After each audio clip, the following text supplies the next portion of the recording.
Chapter 696. Faced with such a question, Gao Lisher didn't know how to answer. If he said that he didn't agree, what should he do? If he said that he agreed, wouldn't that be too much? Seeing that the emperor was waiting for a reply, he could only say, "It depends on the matter. If it's a place that has no contact with Great Tang, it's fine to let the Zhang family and Wang family use the name of the imperial court. However, if it's a place that has relations with Great Tang, it's definitely not allowed." "That's right.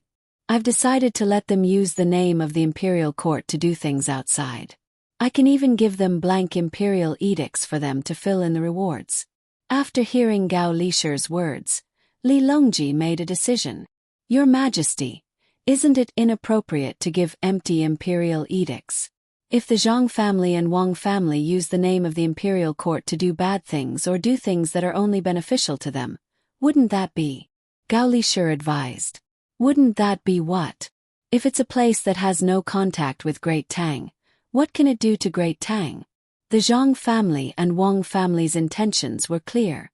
Even if they sent people out, they would be doing things for the imperial court. Otherwise, if they didn't use the imperial court's name, who would know? Who can stop them? Having a name is always better than not having one. This is what it means to be loyal to the emperor and patriotic. Furthermore, the Zhang family and Wang family didn't say that they would go personally. They are still in their respective places, so how can they fake the imperial edicts? Even if what they spread is true, I can't do anything about the rewards and official positions that they give. Those who know Great Tang will naturally obey when they see the fleet that represents the imperial court. What's the use of the name if they don't know Great Tang? Isn't it still the fleet that shows off its prestige? It's better to use the name of Great Tang than to use the names of the Zhang family and Wang family. Li Longji had already thought it through. There were many places outside that didn't know about Great Tang, especially the various islands. They didn't care where Great Tang was. If they went over to trade, they might attack. The Zhang family and Wang family could use their names to defeat the enemy and casually give them an identity. If that was really the case, they might as well use the name of Great Tang. Gao Lisher thought about it and felt that it made sense, so he replied, "In that case, how many sealed edicts does your Majesty want to send?" "That'll depend on their ability. If they really manage to control a place, they'll need at least 20 rewards, as well as the various officials. Send 200 over first, but make it clear that they're not allowed to use them in the Great Tang. If they're discovered, have Xiao Bao and Cuckoo called over and flogged them." Li Longji was really considerate of others, and his threat was also very light. He really didn't think that Zhang Xiaobao and Wang Wan would use Kong's imperial edict to cause trouble. If they really wanted to cause trouble, they would have done it long ago. "I'll arrange it right away." Gao Lisher went to do it happily.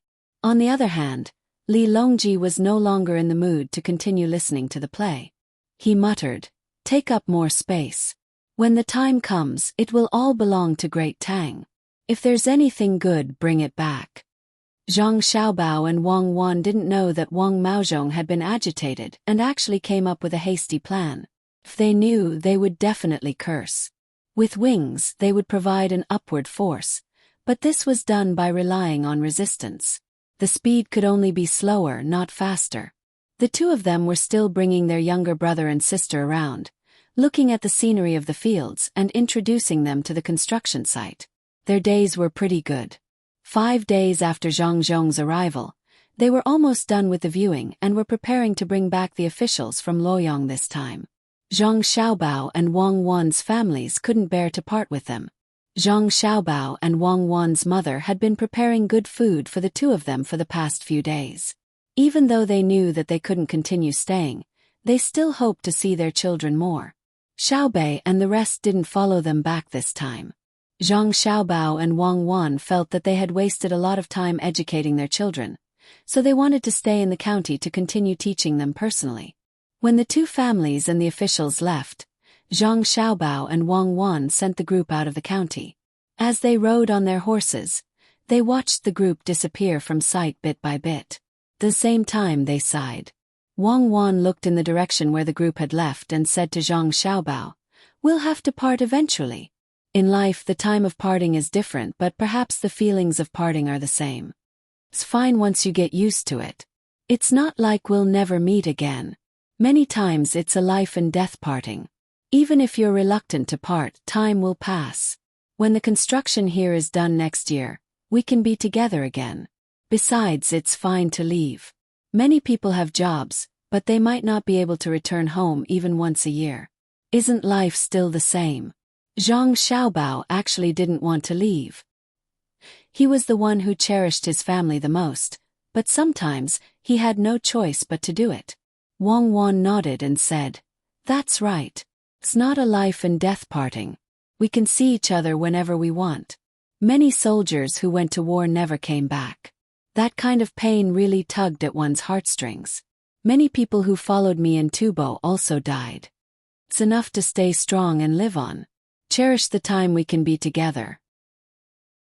This is what a real person is. Let's go back. Xiaobei and the rest should have fallen behind in their education. We have to catch them. Zhang Xiaobao sighed and didn't want to continue speaking. He called out and left first. Wang Wan followed behind. As they walked, she said, "What do you think we should do with the many orphans? Even now, I can't really understand the thoughts of orphans. I just feel that they are pitiful. They don't need to be pitied, but they know how to be grateful. They will remember the people who helped them, and they will not forget the people who harmed them. Of course, human nature is very complicated. A portion of orphans will forget their past after they grow up and become capable. Or it could be said that they don't want to deliberately think about it and escape. They only have themselves in their hearts and lost their original companions. Who asked this world to have no right or wrong, only the strong and the weak?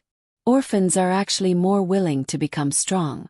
A portion of them want to live a peaceful life, a portion of them succeed, and a portion of them want to take revenge on the society. This is also the reason why humans are strong. Zhang Xiaobao didn't want to mention orphans. He had a home now, a warm home. He also had a mentality of escape.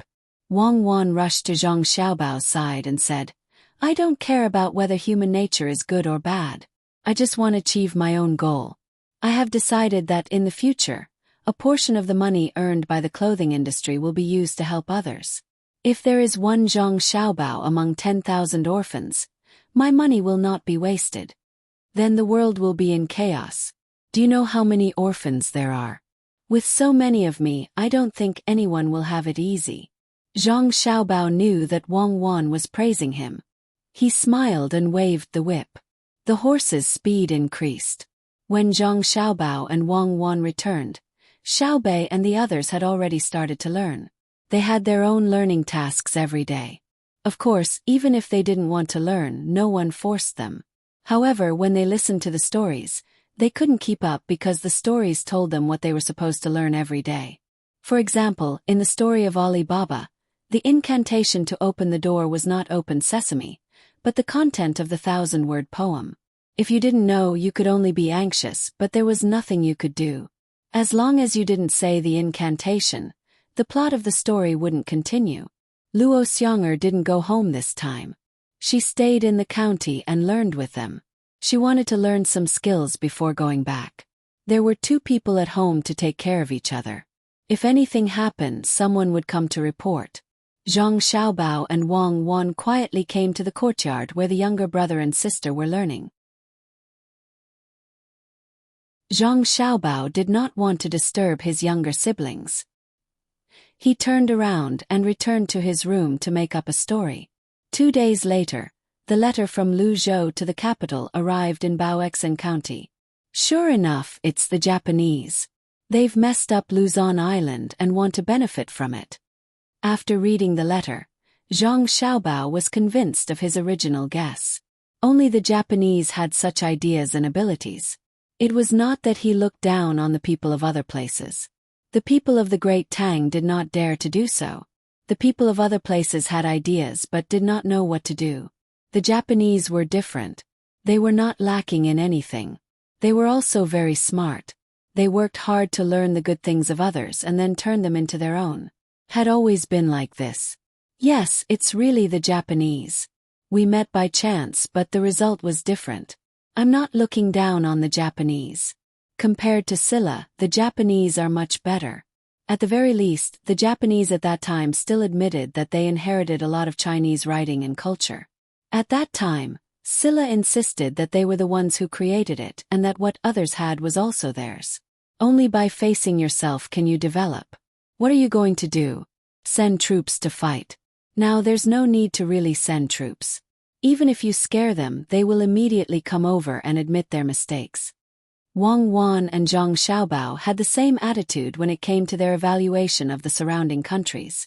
Zhang Xiaobao shook his head. Economic matters have to be solved through economic means. Unless there's really no other way, then it can be solved through administration and military force.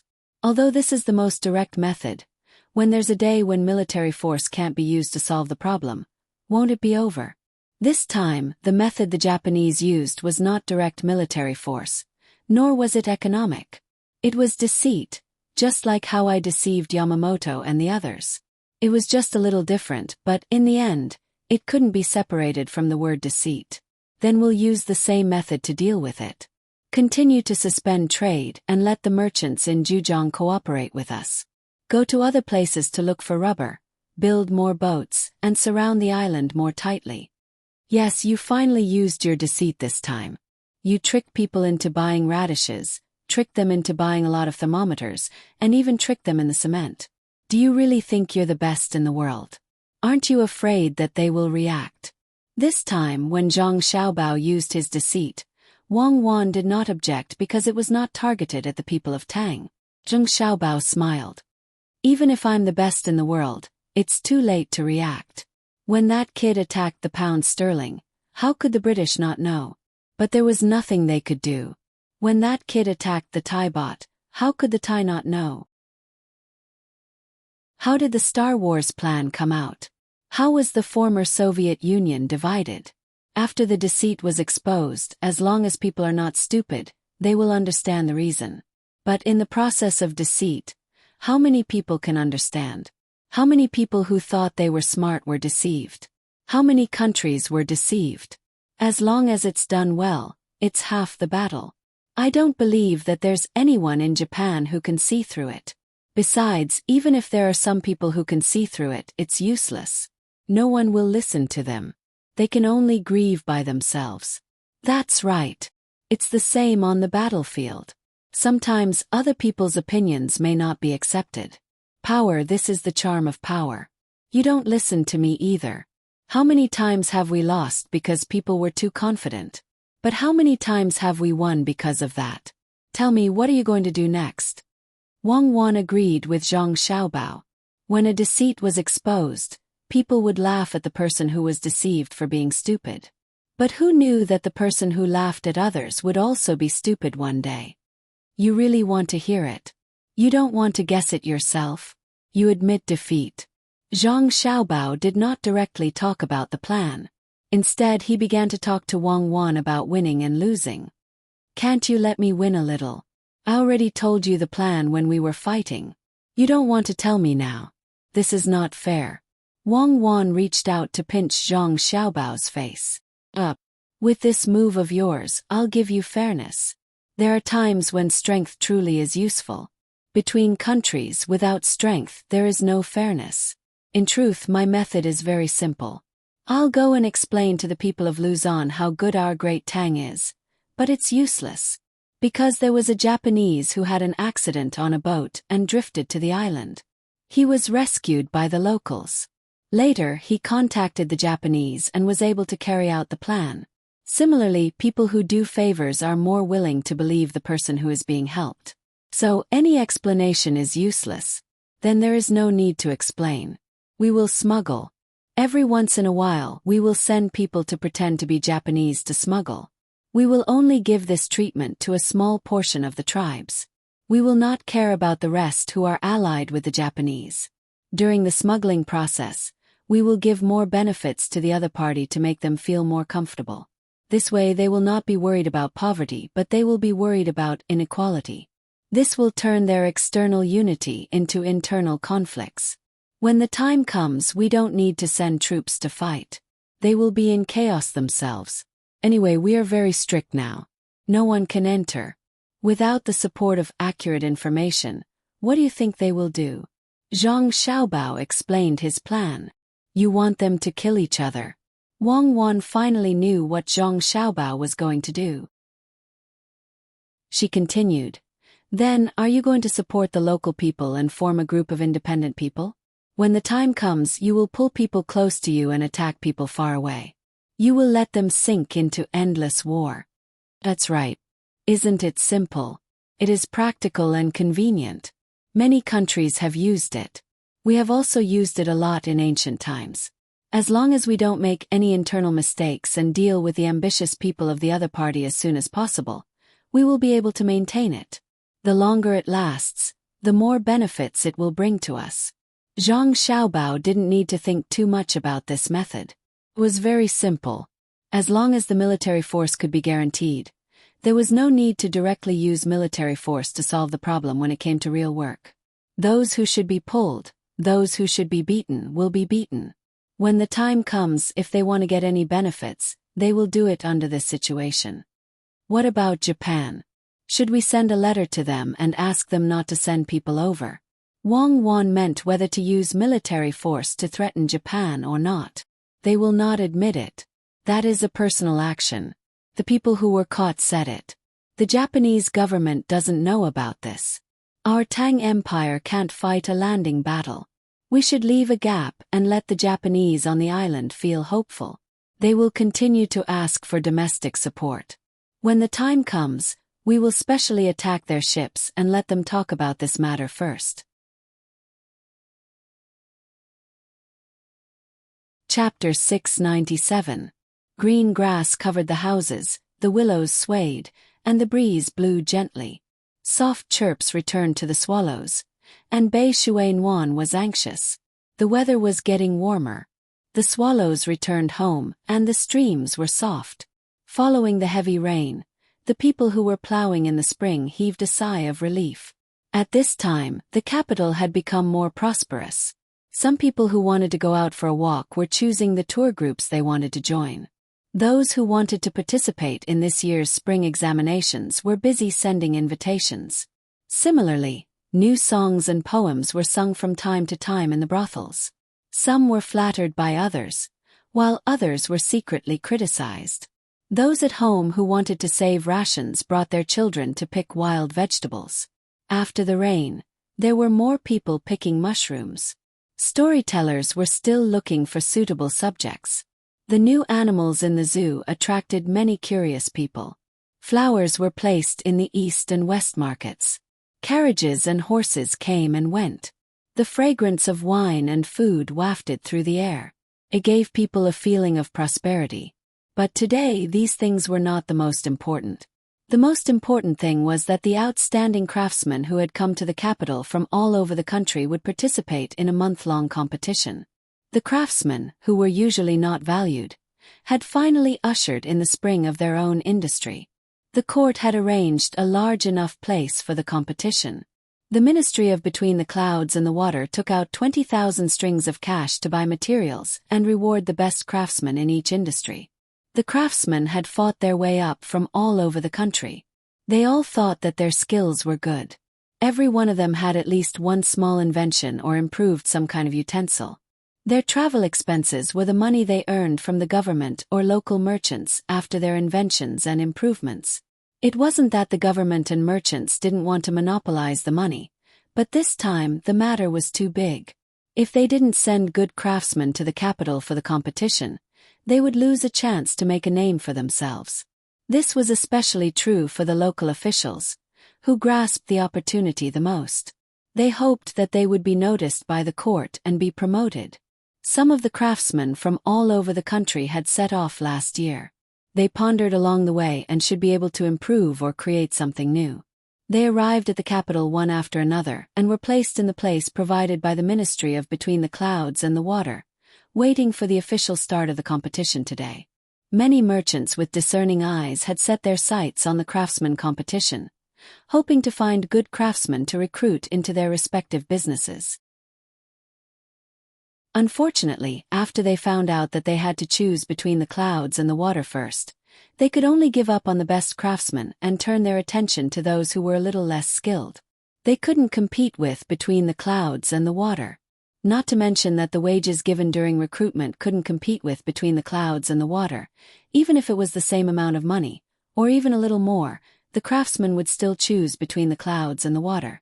Everyone knew that between the clouds and the water had plenty of infrastructure and resources for research. In addition, between the clouds and the water was famous enough, so there was no need to worry about being cheated. All the craftsmen who came to the capital, as long as they thought they were skilled enough, would aim to enter between the clouds and the water.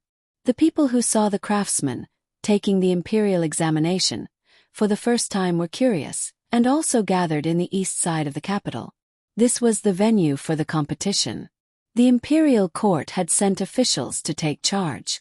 At this time, the assistant minister of the Ministry of Rights He Zhizhong, the assistant minister of the Ministry of Works Wei Shu, and the little eunuch Luo Bin sent by Gao Lishur all led their subordinates to announce the start of today's competition. Because there were many craftsmen involved in various aspects, it couldn't be done at the same time. In order to attract more people, the first day of the competition was just a warm-up. The content was to make ingenious objects that could make people feel novel and fun. Tool tables were set up one by one, and all kinds of materials were placed in fixed places according to their categories. The craftsmen who participated in this project looked around nervously and confidently, and one after another, they ordered their disciples to get all kinds of materials. Some used wood, some used copper and iron, and some even used animal fur and bones. The competition started in the morning and lasted until noon. That time, everyone would be able to eat. The craftsmen's meals were provided by Savant's restaurant, and the people in and around the capital who didn't live a good life were given a chance to make money. First, the Prosperity House lent them materials to make lunchboxes, buns and wontons, and allowed them to sell them to the onlookers. After a month, they should be able to make a lot of money. When the time came, they would return the money to the Prosperity House. Of course, it also attracted a lot of complaints from the restaurants that didn't allow them to enter. In the east side of the market, in addition to the place for the people to watch, there were also specially built stands for officials and people from aristocratic families. The privileged always had to be treated differently. Of course, enjoyment was enjoyment, but the money that should be spent was not a copper coin less. The stands were divided into A, B, and C positions. The height was different, and the provided binoculars were also different. There were also differences in the food and drinks. The best seat at the top was empty, reserved for Li Longji. No matter whether he came or not, the seat was indispensable, in case he had a sudden impulse to come to the east side of the market and take a look. The craftsmen were busy, and the little eunuch Luo Bin was walking back and forth, his eyes darting around, afraid that someone would cheat. He had been repeatedly warned by Gao Lishur not to make any mistakes, because the competition not only made the capital more lively, but more importantly, it was to select talents for the Zhang family and Wang family. The assistant minister of the Ministry of Rights, He Zhizhong, didn't seem to be paying attention to the competition. He sat in a good position in the stands, holding a binoculars and looking at the prosperity of the east side of the market. It seemed that he was preparing to write a poem. Listening to the screeching of wood and the clanking of iron, the assistant minister of the Ministry of Works, Wei Shu, also yawned in boredom. He really couldn't understand why an assistant minister like him was sent to host a competition for craftsmen. Felt like a waste of talent. Just as he closed his eyes and was about to take a nap, a group of people came to the bottom of the stage. Each of them had a blade in their hand, and in the middle there were two people. They didn't greet others and went in through a specially sealed staircase. Then he heard footsteps going all the way up to the top. Wei Shu quivered and was no longer sleepy. Just now he felt that the people with the blades looked familiar. It was actually the Jinwu guards. The people who followed the two people up were the imperial bodyguards. Mother, the emperor actually came. Needless to say, one of the two people was the emperor, and the other was Gao Lishur. It seems that it wasn't a waste of talent. No, I have to go down and take a look. If I continue to sit on the stage, It will be troublesome if the emperor thinks that I didn't do my best. Before going down, Wei Shu kindly nudged He Zhizhong beside him. Assistant Minister He, do you want to go down and take a look? Oh, okay, that's exactly what I was thinking. He Zhizhong replied happily. With such a big movement just now, it was impossible for him not to hear it. The poetic feeling in his heart suddenly sublimated, and he began to do practical things. Just like art, it was higher than life, but it also originated from life. Li Longji sat on the best and highest position and looked down with a telescope. He said to Gao Lishir, Lishir, the craftsman below will be a big help for Project Soaring. Help us see which one is the best. How could Gao Lishir know who was the best? The competition hadn't been decided yet. Everyone seemed to make different things.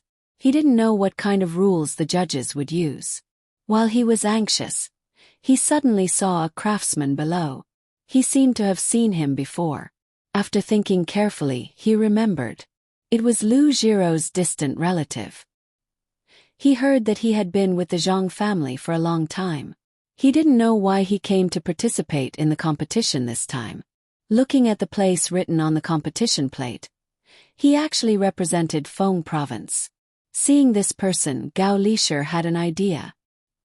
He said to Li Longji, Your Majesty, this subject thinks that the person sitting over there might be the best in this competition. Your Majesty, please take a look. Li Longji followed Gao Lishir's finger and looked over. He asked puzzledly, Could it be that Lishir can foresee things? This subject doesn't have that ability. This subject has seen this person before. He is a distant relative of Lu Jiro, who recently left her position as the Minister of Works. He has always been with the Zhang family. This subject believes that he has learned a lot of skills. I just don't know why he is representing Feng province, Gao Lishir explained. Oh, so he is Lu Qing's relative. He is with the Zhang family. Not bad. How is Lu Qing recently? Li Longji felt that since this person was from the Zhang family, he must be very powerful. He suddenly thought of Lu Jiro, who was no longer in office, and asked. Hearing Li Longji's question, Gao Lishir laughed before answering. Haha, Your Majesty, Lu Jiro is busy with moving. She keeps saying that Xiao Bao and Cuckoo are ingrates. Why? Did Xiao Bao and Cuckoo not give her enough gifts? Where does she want to move to? Li Longji's curiosity was aroused. She wants to move to Baoxin County first. She wrote a letter to Xiao Bao and Cuckoo, but they didn't agree. They said that the weather was warm, so they didn't send a boat to pick her up. In the end, Lu Jiro couldn't help but stroll around the recuperation area behind Day Hospital. She would mention it to anyone she knew. Many of the officials who went to check on her body avoided her. Gao Lishir laughed after saying this. Li Longji understood and laughed as well. So there is such a thing. It seems that her body hasn't recovered yet. Fortunately, there is Day Hospital. Otherwise, when she had a relapse last time, the palace couldn't have taken out good things to save her life. She probably wants to live a few more years, so she insists on going to Xiao Bao and Cuckoo. That's right. Many officials are preparing to leave their posts and live with the Zhang and Wang families. Xiao Bao and Cuckoo have already written a letter to this subject. They want to build a large villa area in Sanshui County, and they are preparing to settle in people who want to join in the fun. This subject is also worried. I can't let all the officials live in Sanshui County in the end. Gao Lishir continued to explain the situation. Li Longji muttered to himself for a moment, then said, This matter is easy to handle. Everyone thinks that the Zhang family's medical facilities are good, and the food is good, so we can't let everyone go. Officials of the 5th rank and above can go after leaving their posts. Those below the 5th rank have to see what they have done. Only those who have made great contributions to the court can go. As for officials of the 5th rank and above, we also have to see how they left their posts. If they did well in their posts, we'll allow them. As for the expenses, when it came to money, Li Longji didn't know who should pay. The entire court would pay, so he was reluctant. If he let the officials pay themselves, They might not be able to afford to live there. Your Majesty, Xiao Bao mentioned this point in his letter. He said that money is a small matter, and he wants to gather all the officials who are leaving their posts together. In their free time, they can discuss the important matters of the country together. They are called a think tank, but they can make contributions to the people, so the Zhang and Wang families' investment will not be in vain. Money is a small matter. Only those two families can say such things. Fine, you can take a look at this matter. When Zhang Zhong returns to the capital, we'll talk about it again. Li Longji was in a good mood. He let Gao Lishir take care of it. When the time came, he would give the Zhang family and Wang family policy compensation. In any case, the money must not be taken out. While the two of them were talking, the craftsmen in the competition also finished their work one by one. The outstanding craftsmen from all over the country were indeed better than the average craftsman. There were craftsmen who specialized in making carriages, and now they had developed a small gadget. It was divided into two parts. The first part was placed under the axle like a small trough. The other part was placed on top of the carriage like a tank. The tank was filled with oil, and as the wheels turned, a drop of oil would drip from the tank every once in a while. If there was too much oil, the small trough below would catch it, making it much more convenient for the driver. This small gadget was very practical, especially for people who had carriages and horses.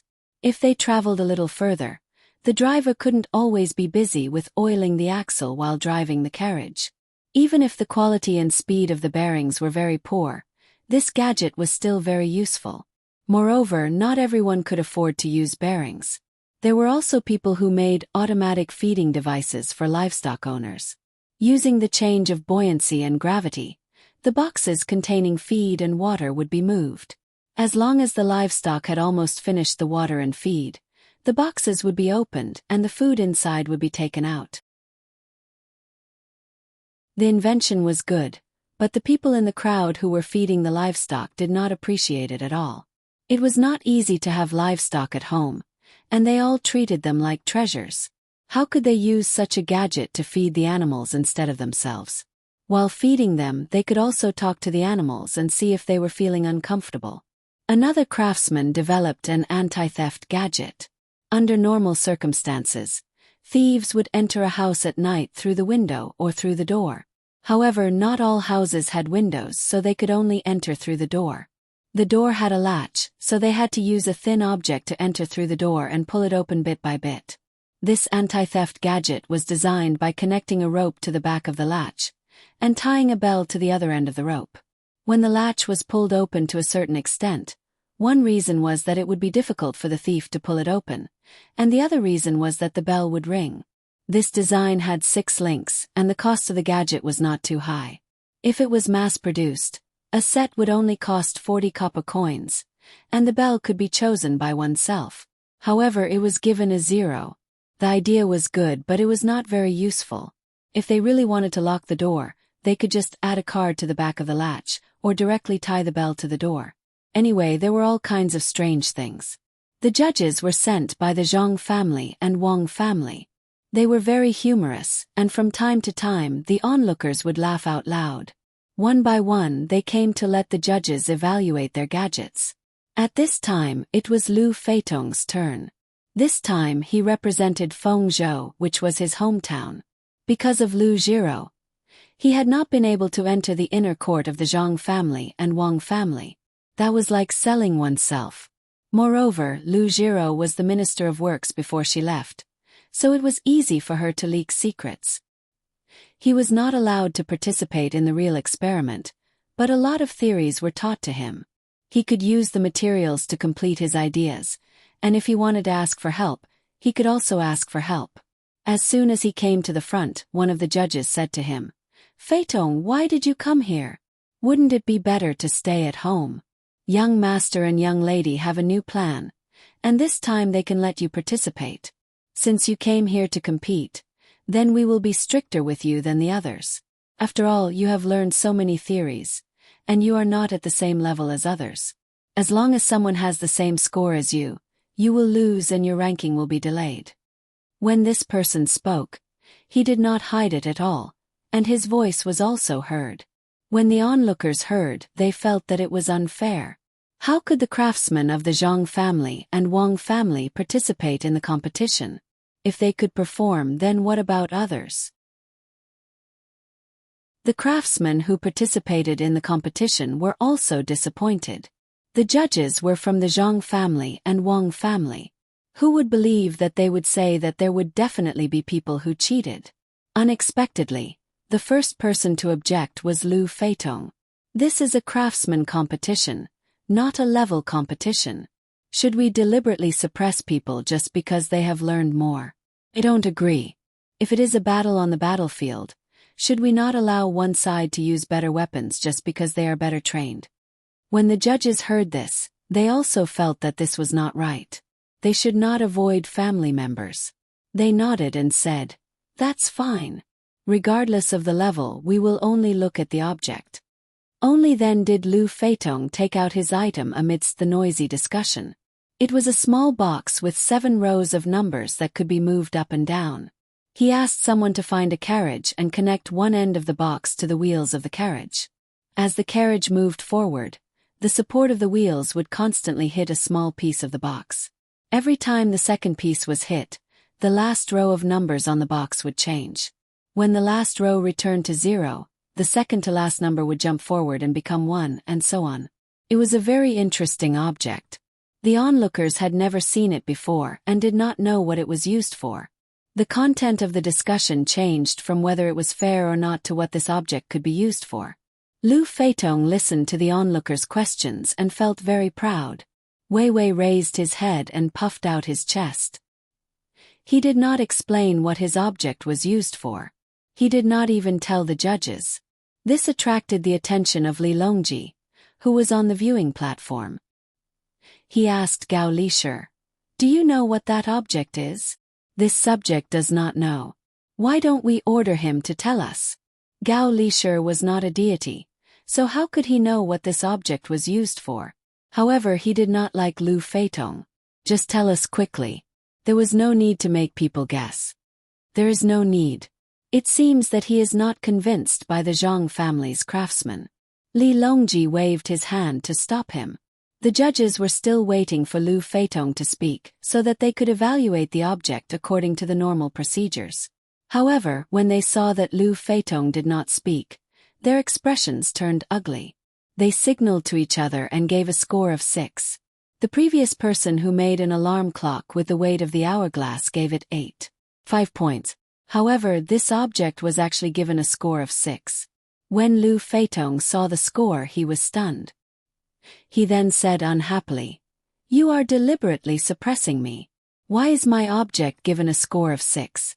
Do you know what it is used for?" When the onlookers saw this, they felt that there was going to be a commotion. The craftsmen of the Zhang family and Wang family actually did not get a high score. Could it be that they were worried about each other? Or was it really because their object was not as good as others? The craftsmen also felt hope. As long as this person did not get 10 points, others would have a chance to get first place.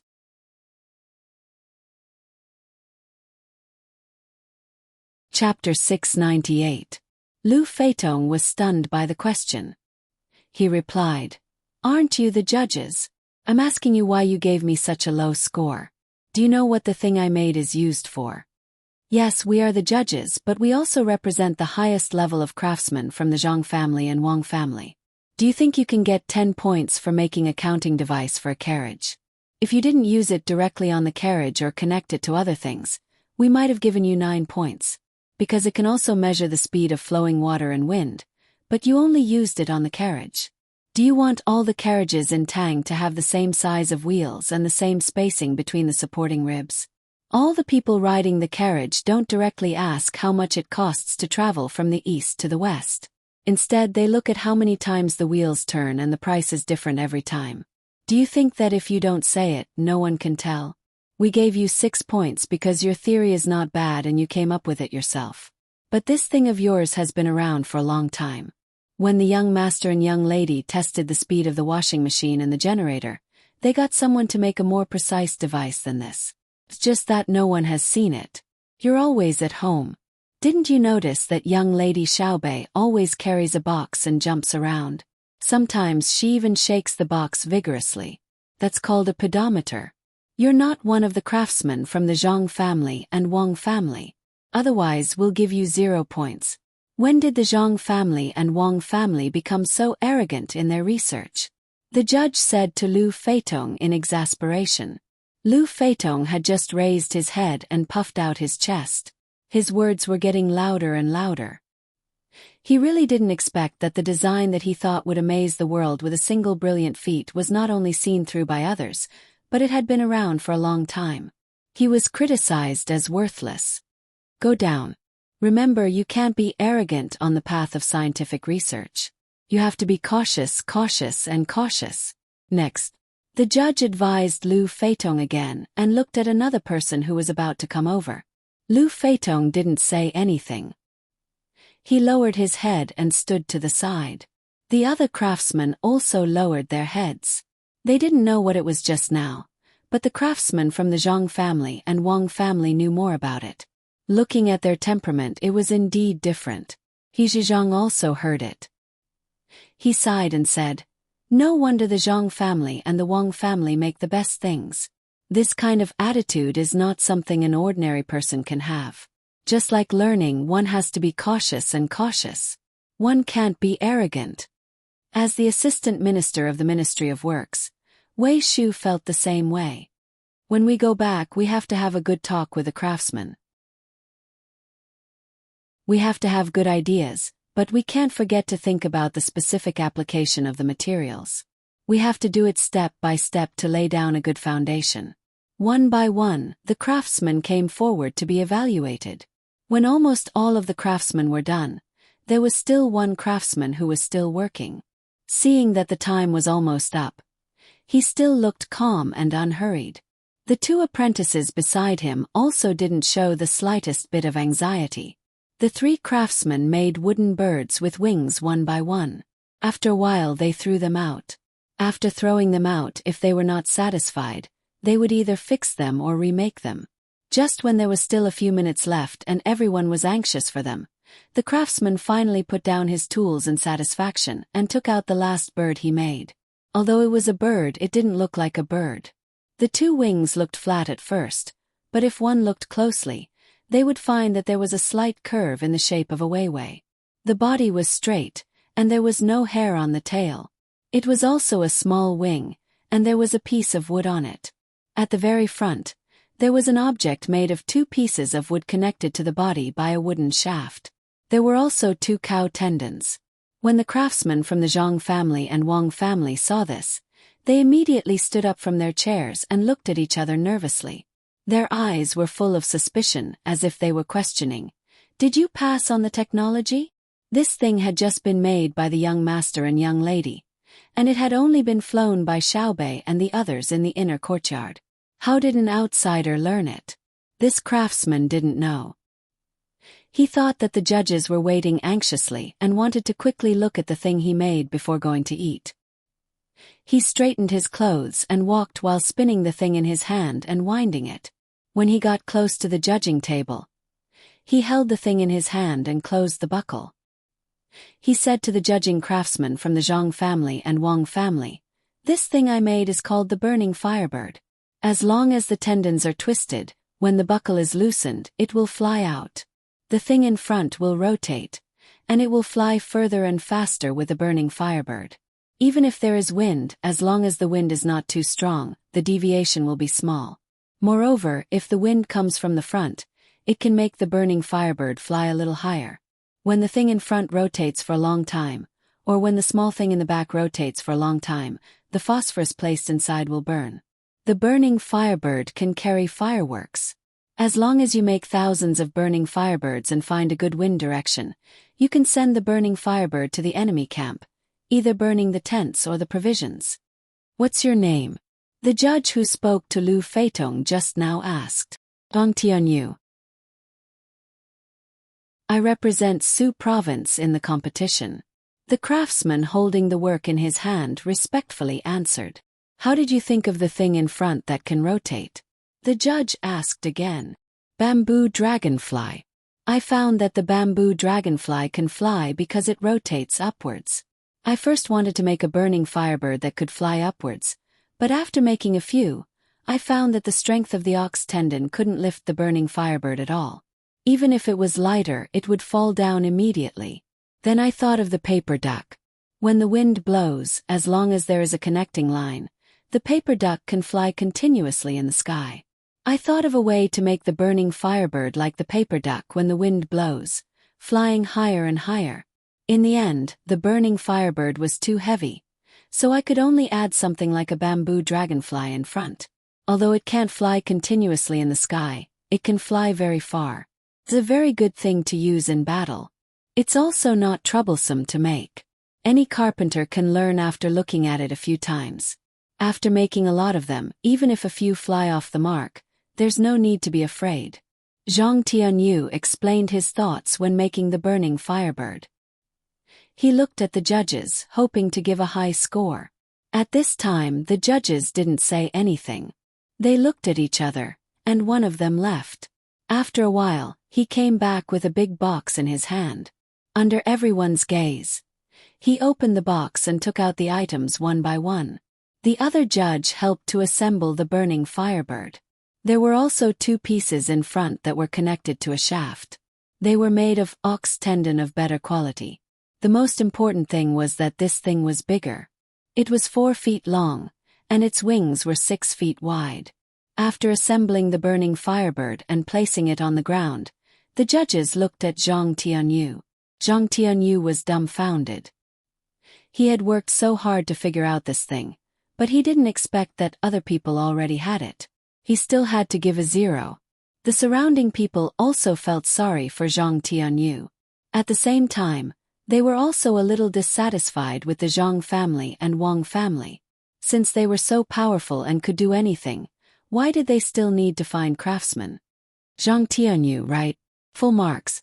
If there's nothing else, you can take the ship from Beijing to Luoyang tomorrow. After that, you can transfer to Buxin County. Little Master and Little Miss will happily wait for your arrival. The leading judge nodded at Zhang Tianyu and said, What? Full marks? But didn't you guys already make it? Zhang Tianyu asked in disbelief. His 2 disciples also didn't have the calm expression from before. What we made is what we made, and what you made is yours. What we care about is not the quality of the thing you made, but the thought process when making this thing. Craftsmanship can be practiced, but not everyone has the thought process when making this thing. I hope that in the future we can jointly make better things. Go, find Little Master and Little Miss, and you will see even more good things. The judge sincerely congratulated Zhang Tianyu. Zhang Tianyu suspected that he was dreaming. He looked at the judge, then looked at his 2 disciples, and then looked at the people around him who were also happy for him. He was so excited that he couldn't say a word. His hands were tightly clenched into fists. The emperor has decreed that Zhang Tianyu will be registered in the Ministry of Works as a supervisor of military equipment. He will be rewarded 100,000 yuan and 50 bolts of silk. Go to Buxin County's deputy county magistrate and the registrar to receive it. At this time, Gao Lisher loudly shouted to the people below the stage. He shouted 3 times in a row. When he was sure that the people below heard it, he stopped and turned his head away in embarrassment. The emperor was really too AI. He even wanted Xiao Bao and Cuckoo to pay for the rewards. He was working for the 2 of them, but he couldn't do this. The judges all curled their lips at the same time. 100 strings of silk and 50 bolts of silk were not a lot. How could the emperor be stingy to this extent? When Little Master and Little Miss found out, they would scold him again. Zhang Tianyu didn't know who paid for the money in the end. When he heard that he was an official and was rewarded by the emperor, he forcefully pinched his thigh. He suddenly knelt on the ground and cried loudly. He cried as if he had been wronged. As he cried, he said, "Who said that I can't be an official? Who said that the things I studied were useless? I want to go back. I want to go back to Shuzhou and see if they will let me return to the sect. After muttering for a long time, he finally remembered to thank the emperor. After thanking him, he worriedly asked the judge, "Will there be a ship to Luoyang tomorrow?" "Yes, there will be one when you get there. The ship association will give you one. When you arrive at Buxin County, you have to clearly report your place of origin. Naturally, someone will go and check. As for the specifics, you will know when you get there." The judge put away Zhang Tianyou's small plane and had someone take the big plane to see Gao Lisher. This was specially sent for Gao Lisher to play with. He wanted to let him see how to fly and keep it as a souvenir. The surrounding commoners cheered for Zhang Tianyou. At the same time, they didn't forget to praise the Zhang family and Wang family. As expected, they weren't biased and acted fairly. The craftsmen also heaved a sigh of relief. They didn't have to worry about cheating in other competitions. After everyone was happy for a while, it was time to eat. Li Longji also walked down the stairs. As he walked, he said to Gao Lisher, "When we go back, take a look at this plane and make it bigger. I reckon that it won't be a problem for people to fly on it. I also sent a talent to Xiao Bao and Cuckoo. Don't you think that they should accept this kindness?" "Yes, they should." Gao Lisher naturally followed along. As for what he was thinking in his heart, no one knew. He looked at the big plane again. "Your Majesty, this subject guesses that even if this plane is made bigger, it won't be able to fly. How many ox tendons would it take? How long would it be able to fly for? Perhaps there is another way." "Oh, there is always a way. Let's go to Savant's restaurant to eat." Li Longji came out once and didn't want to go back immediately. Thus, he went to Savant's restaurant to eat. The food there was no worse than the food in the palace. Perhaps there would be new dishes. Those who were looking for a place to eat did so. Those who were willing to sell snacks waited for the competition in the afternoon. When most of the people had left, Lu Feitong lowered his head and walked towards Savant's restaurant alone. He didn't want to go to Savant's restaurant in a fit of pique, but he didn't have any money on him. Since his uncle wasn't in the capital, he could only go to his own restaurant to fill his stomach. As he walked, he muttered, 6 points, just give me 6 points. If they have good skills, they won't teach me. They even said that I'm part of the Zhang family and Wang family. They must be doing this on purpose. Sigh. I didn't expect that the Zhang family and Wang family would actually oppress their own people. What a pity, what a pity. Just as Lu Feitong was muttering to himself, a person beside him, who seemed to be going the same way as him, also sighed and spoke up for him. Lu Feitong heard the voice and turned his head. He didn't know who it was. That person didn't look at him and continued walking with his head down. Seeing that he didn't know who it was, Lu Feitong continued walking. That person started talking again. "If it were my family, I wouldn't deliberately oppress my own people. I would teach him the best skills and let him show off in front of everyone. What a pity, what a pity. Many people are deceived by the name of the Zhang family and Wang family." Lu Feitong still didn't reply and walked faster.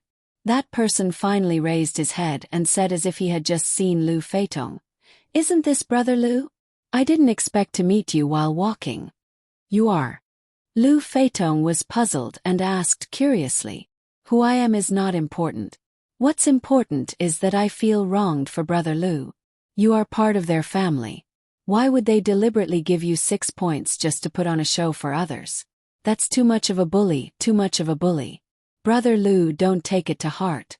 Today it's my treat. There's a shop nearby. The duck there is not bad. It's roasted and cut into pieces. There's some skin, some fat and some lean.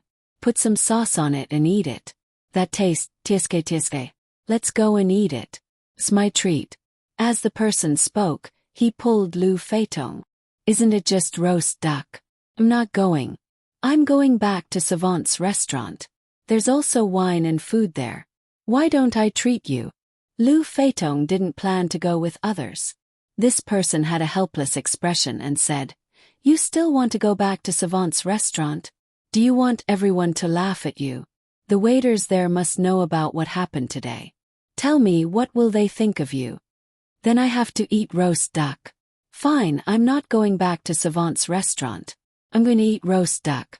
Lu Feitong suddenly changed his mind and followed this person to the nearby roast duck shop. When the two of them arrived outside the shop, there were already many people waiting in line. Brother Lu, I'm a student of the Four Seas Academy. My surname is Jiang. My name is Jiang Yang.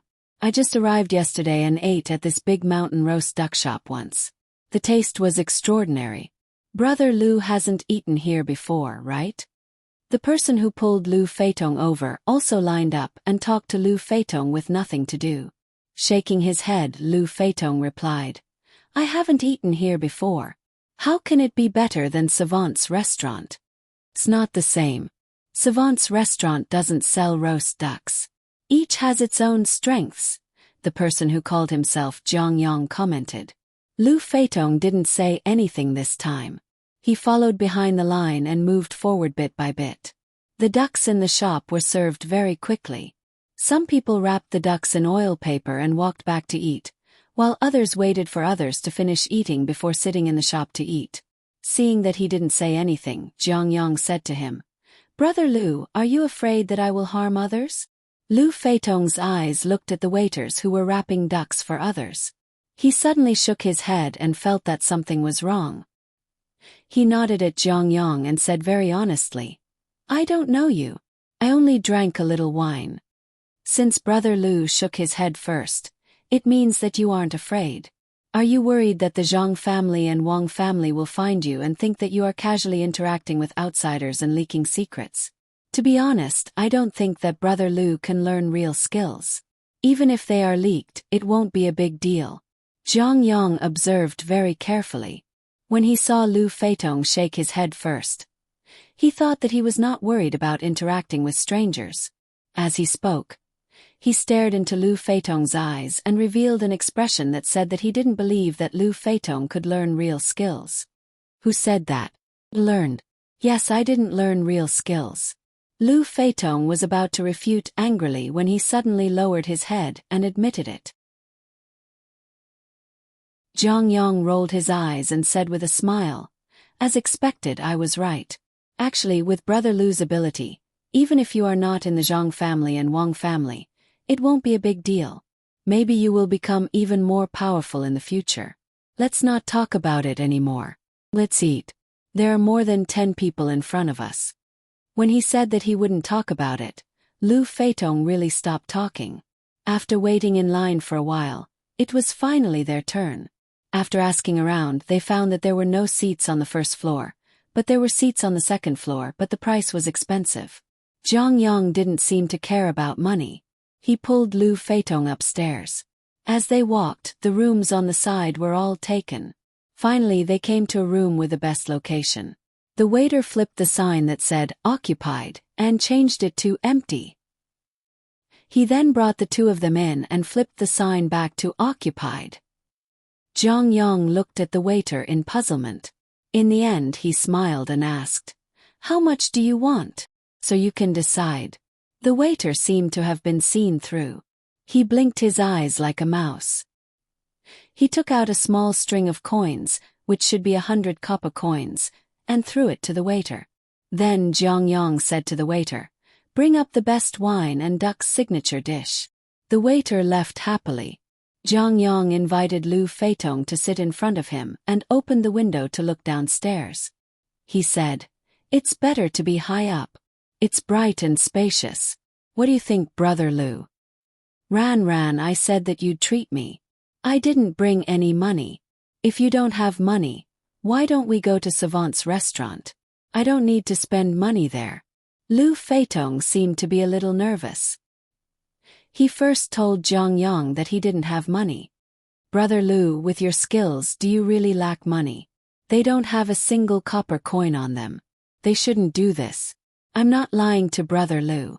If Brother Lu wanted to go to another place, there would be many people waiting on you. How could you be like this? What a pity, what a pity. Phew, just leave it here.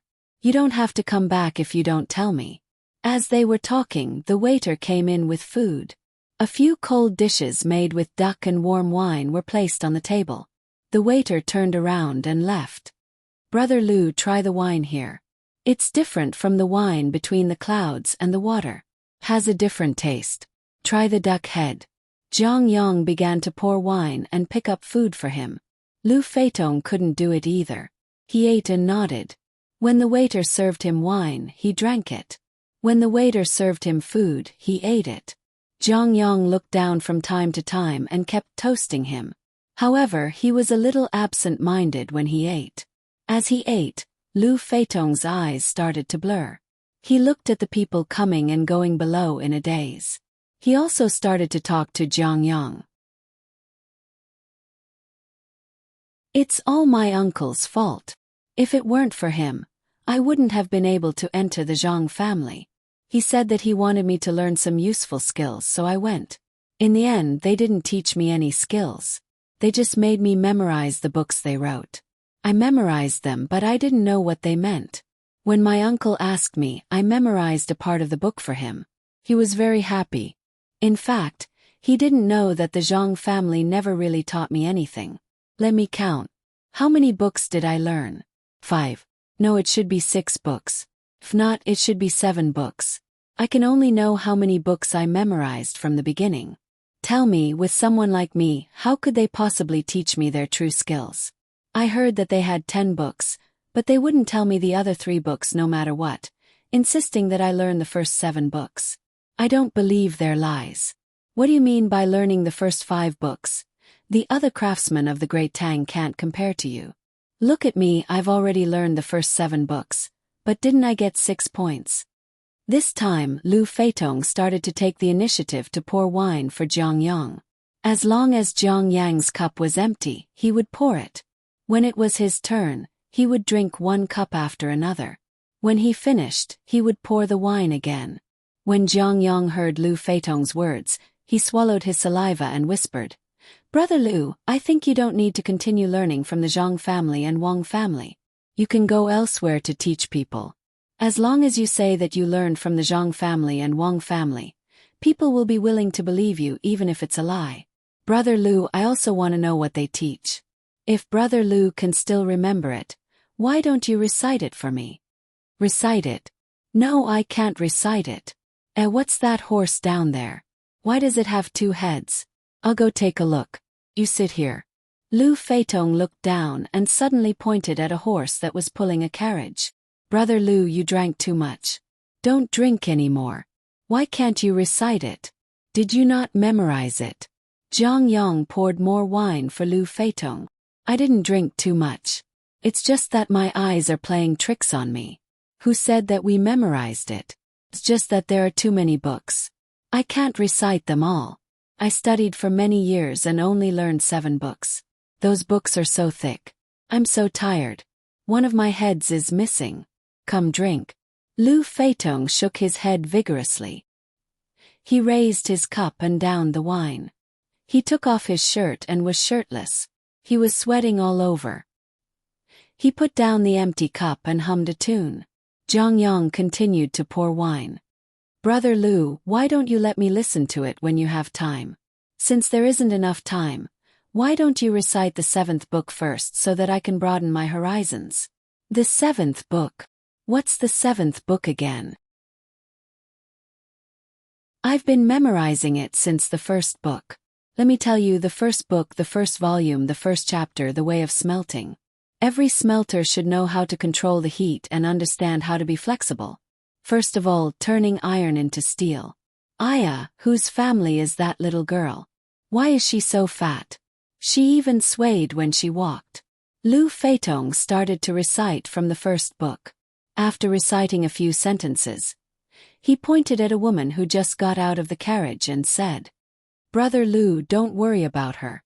We'll carry our own things." Jiang Yang couldn't tell that the woman was fat, let alone swaying. He closed the window beside Lu Feitong and let him continue to carry her. When he sat down, he saw someone downstairs making a gesture to him. He could only sigh regretfully and say, "Brother Lu, I'm so happy today that I forgot to do something important. Why don't we drink another day? I'll leave first. Here's the money for the wine and dishes." Zhang Yang took out 2 pieces of silver worth about 3 coins and stood up to leave. Lu Feitong was still behind him. Take care. Look at how swaying you are. You must have drunk too much. Zhang Yang quickly agreed and left in a hurry. As soon as he left, the waiter came in and said to Lu Feitong, "Do you want some hangover soup?" "No, I used to be a blacksmith. This little bit of wine is nothing." "Did you send someone to follow him?" "This is the money he left." Lu Feitong opened the window again, picked up the wine and took a sip. The waiter looked at the money and said, "It's not even enough. The wine is expensive. Do you want to pay for it or the other one?" "Of course I want to pay for the other one. I don't have money." "Is Dashan in the shop?" "What is he busy with? If not, I'll go find him to drink. This time I'll let him have it." Lu Feitong put away the 2 pieces of silver on the table and asked the waiter. The waiter was going to get the money, but seeing that Lu Feitong had taken it, he gave up and replied, "He's right next door. He's afraid that you won't be able to handle him if he suddenly does something bad, so he brought 2 people with him. If something really happens, he'll come over. Go find him yourself. You know it's from your shop, but you still eat it. Look at the duck head. You dare to sell it without biting it. I'll go find Dashan. You take your time to clean it up. I'm drunk, I won't help you." Lu Feitong picked up the remaining half of the wine jar and went to the room next door, leaving the waiter to work alone. He muttered, "You're bullying me. I'm just a little short of stars." When Lu Feitong came over, Zhang Dashan and the other 2 people had already sat down at the table and started eating. Just now they had been very worried. It was supposed to be lunchtime, but the waiter outside saw Lu Feitong and another person coming to line up. The waiter asked with his eyes if he wanted to come up directly. At that time, Lu Feitong shook his head. The waiter immediately realized that something was wrong and quickly came to report. Under surveillance, he led them all the way to the reserved room on the 2nd floor. Otherwise, Zhang Yang would be dreaming if he wanted to get a seat. When Zhang Dashan saw Lu Feitong come in, he congratulated him. "Congratulations, today's meal is on you. Didn't you bring 2 pieces of silver with you?" "It's just enough." "No, I'll keep it. I have to bring some money with me." "This time he happened to choose your shop. If he changes places, what should I do? I think this person has big plans. Don't lose him." Lu Feitong touched the place where he kept the silver. "How can that be? We've infiltrated most of the people in the capital. Even if we don't own the shop, we should have our people in the shop. It's just a spy battle. The young master and the young lady have already arranged it. In the capital, except for the palace, who else can escape?" Zhang Dashan took half a jar of wine and put it on the table. He usually couldn't bear to drink this wine. Of course, it was different from the wine sold at Savant's restaurant. The craftsmanship was also different. Savant's restaurant and Between the Clouds and the Water sold sauce-flavored and distilled spirits and fruit wines. This was the full-flavored type. He came to sell roast duck to avoid suspicion. The young master had specially prepared a recipe for him. Half a jar was not a small amount, and he could drink as much as he could. He poured a bowl for himself and took 2 big gulps. Zhang Dashan said to Lu Feitong, "When you go back, you can participate in other design and production projects. Congratulations on passing the organization's test. Drink your wine. Even if this didn't happen, I would still participate when I go back. My uncle is no longer an official in the Ministry of Works, so naturally, there is one less layer of concern. Do you still need me to continue to interact with the other party and teach them the contents of the 7 books?" Lu Feitong laughed. There were no 7 books. There were only 2. One was called Physics and the other was called Chemistry. As for the other derived books, he had to do his own research. He could only ask others when he didn't understand them. After drinking the rest of the wine in the bowl, Zhang Dashan exhaled comfortably and said, "There is no need. Someone will take over the rest. We don't need to use too many tricks to deal with them. It's just the 4 C's Academy. When we first established this academy, we thought that this day would come. Give me a bowl of noodle soup. I still have to continue participating in the competition in the afternoon. I can't go hungry. The chef can't handle it, so he ordered a bowl from our other shop. Oh, I'm hungry. Lu Feitong suddenly felt sorry for Zhang Yang. He wanted to drive a wedge between the Zhang family and the Wang family. Only he could think of such a thing. The unity between the Zhang family and the Wang family was not guaranteed by money or skills. There was a faint but strong connection between them, just like the canned food that was specially made for the inner courtyard. They didn't expect to achieve much outside, just take care of themselves. Zhang Yang, who felt that he had tricked someone, looked around vigilantly as soon as he left the Dashan roast duck restaurant. He stopped an empty carriage that happened to be coming, entered the carriage and said to the coachman, "Let's go out of the city." The coachman didn't ask for the specific location and drove the carriage in the direction of the Qing gate. But before they could walk out of the gate, Zhang Yang said to the coachman, "Stop the carriage. Get off here." After getting out of the carriage, Zhang Yang threw 3 copper coins to the coachman and slipped into an alley. He went straight through it to another road, stopped another carriage and ordered, "Go to the west gate." After more than 2 hours, Zhang Yang finally arrived at a field outside the south gate. He had changed his clothes. He didn't look like a scholar, a farmer, or a businessman. In any case, he just gave people the feeling that he was a little awkward. There were few pedestrians on the road. Occasionally, a few would pass by, but they just glanced at him casually and didn't pay attention to him anymore.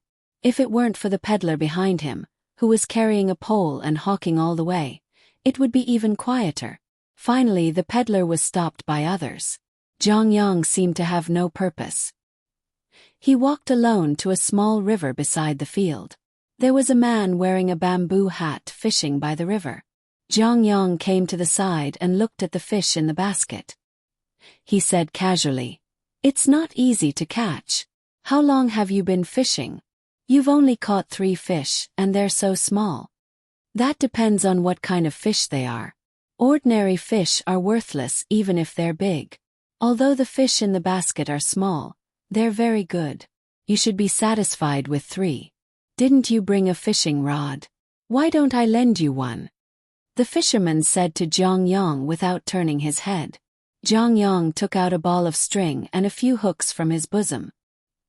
He broke off a branch from a nearby tree and casually tied it to a float before throwing it into the water. After a while, he saw the float move. He lifted the branch and caught a small fish. Only then did he say, "Brother Li, you've been waiting for a long time." He said, "I was about to catch a big fish, but someone asked me because he didn't know how to fish. So I can only keep the big fish for now. I wonder where the fish are not easy to catch." "Where else?"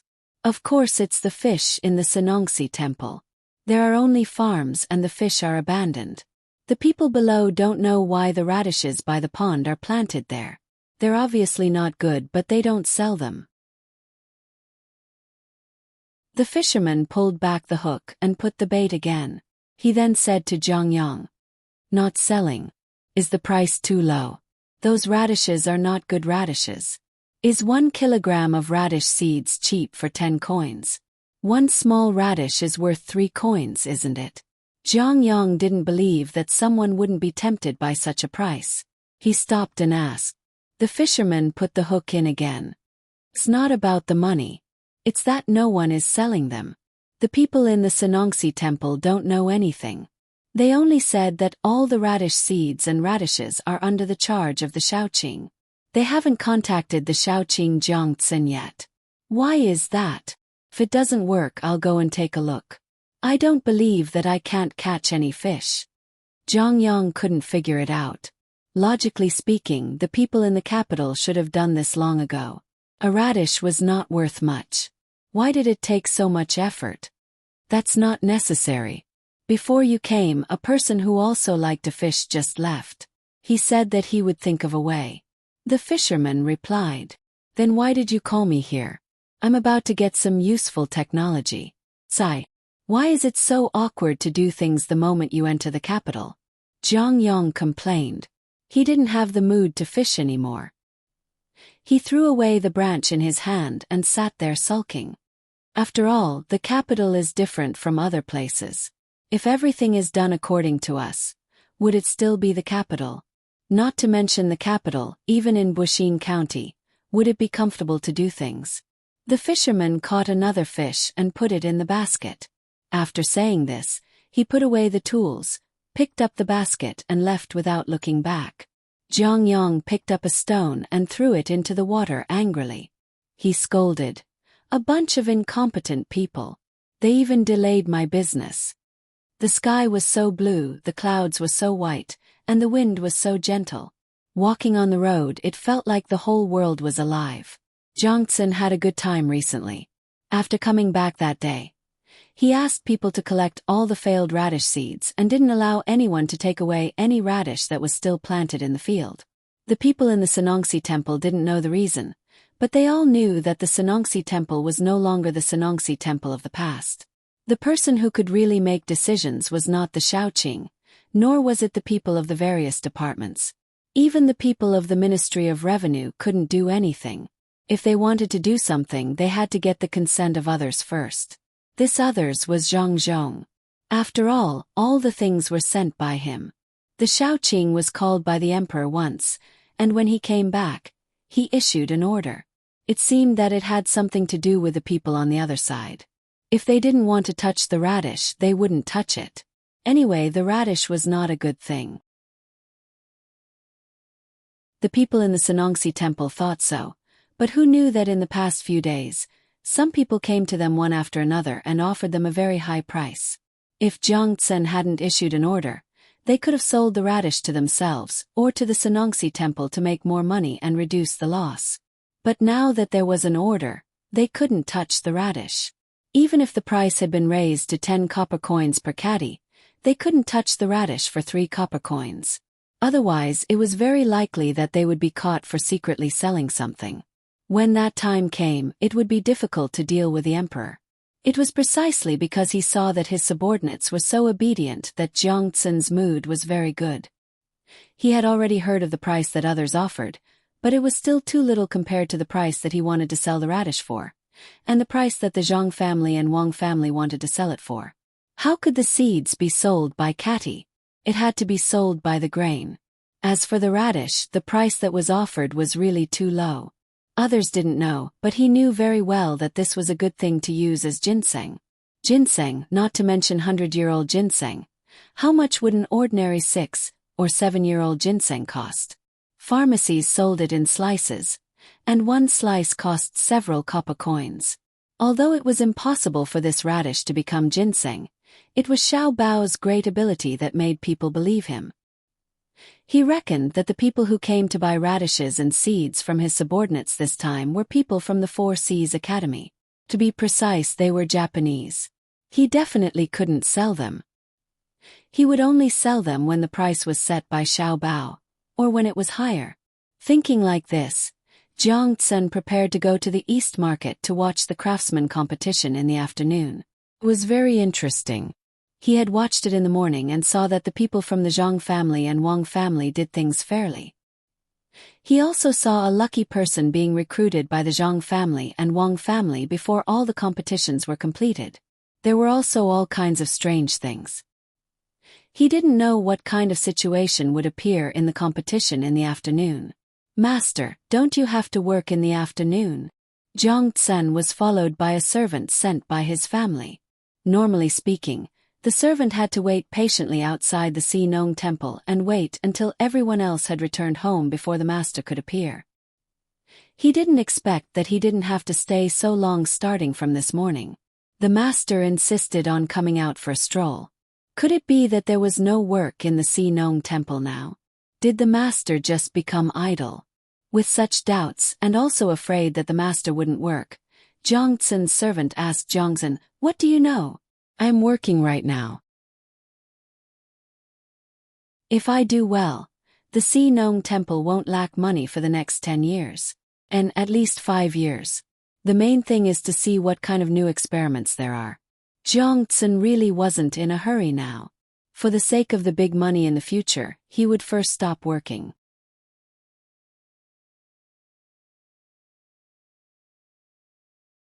Chapter 699. The two of them talked as they walked. However, before they reached the competition venue in Dong City, the two of them were stopped by someone. "Are you Minister Jiang of the Sea Agriculture Temple?" the person asked respectfully. Jiang Tsen didn't care if other people were respectful or not. He was the Shaoqing, so he couldn't just talk to anyone who blocked his way. He didn't say anything and continued to walk forward. The servant beside him looked at the person blocking his way with dissatisfaction and asked, "What's the matter? What are you doing? This is an important place in the capital. You have to think carefully about what you want to do. My master doesn't have time to talk to you." I know this is the capital. I don't want to do anything. I just came to give you money." Seeing Jiang Tsen go around, the person in front of him didn't dare to stop him again. He just followed him and said with a smile. Jiang Tsen's servant didn't know the situation and thought that someone wanted to bribe his master in public. He quickly pushed the person aside and said, "My master doesn't accept any bribes and has nothing to give you. Hurry up and leave or I'll call someone." Unexpectedly, Jiang Tsen stopped and turned around to ask, "How do you want to give me money? How much? What do you want?" Seeing that Jiang Tsen didn't continue to walk, the person finally let out a sigh of relief and said, 5,000 strings of coins.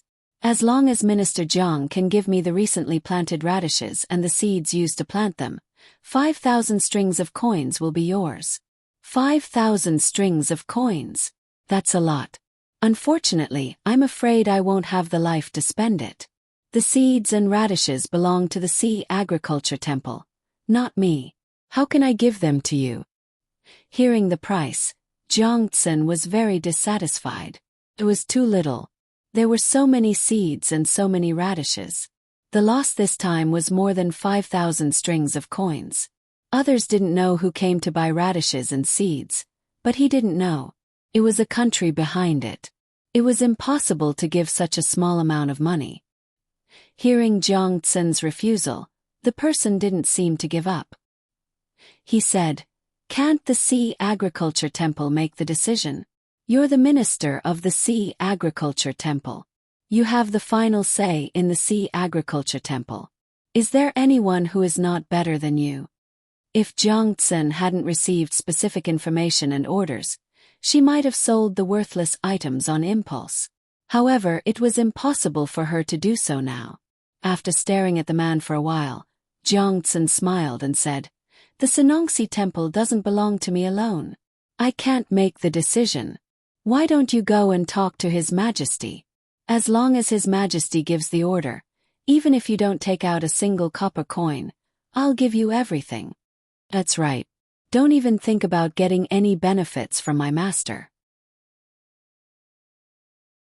My master is not the kind of corrupt official you think he is. If you want something, go find someone else. Jiang Tsen's servant didn't know why someone would take the initiative to look for his master, but he had to speak up for him. As for whether or not he was a corrupt official, he knew clearly in his heart, but he couldn't say it out loud right now. When the person heard the other party's refusal, he had no choice but to continue increasing the price. "Lord Jiang, let's talk things over. 7,000 strings of cash. I can't go any higher. After all, that radish is bitter and small. It's really not worth this price. I'm buying it to use elsewhere. It's already not bad if I can earn 1,000 strings of cash." "Oh, you're going to lose. Then I advise you not to buy it. I just don't want to see others lose because of me. I won't sell it. For you, I won't sell it." Jiang Tsen didn't buy it at all. "I was joking just now. In fact, it's not that I can only earn 1,000 strings of cash. If you sell it to me, I can actually earn 4,000 strings of cash. How about this? I'll give you 8 strings of cash first. If I earn more than 3,000 strings of cash, the rest of the money will be yours. What do you think?"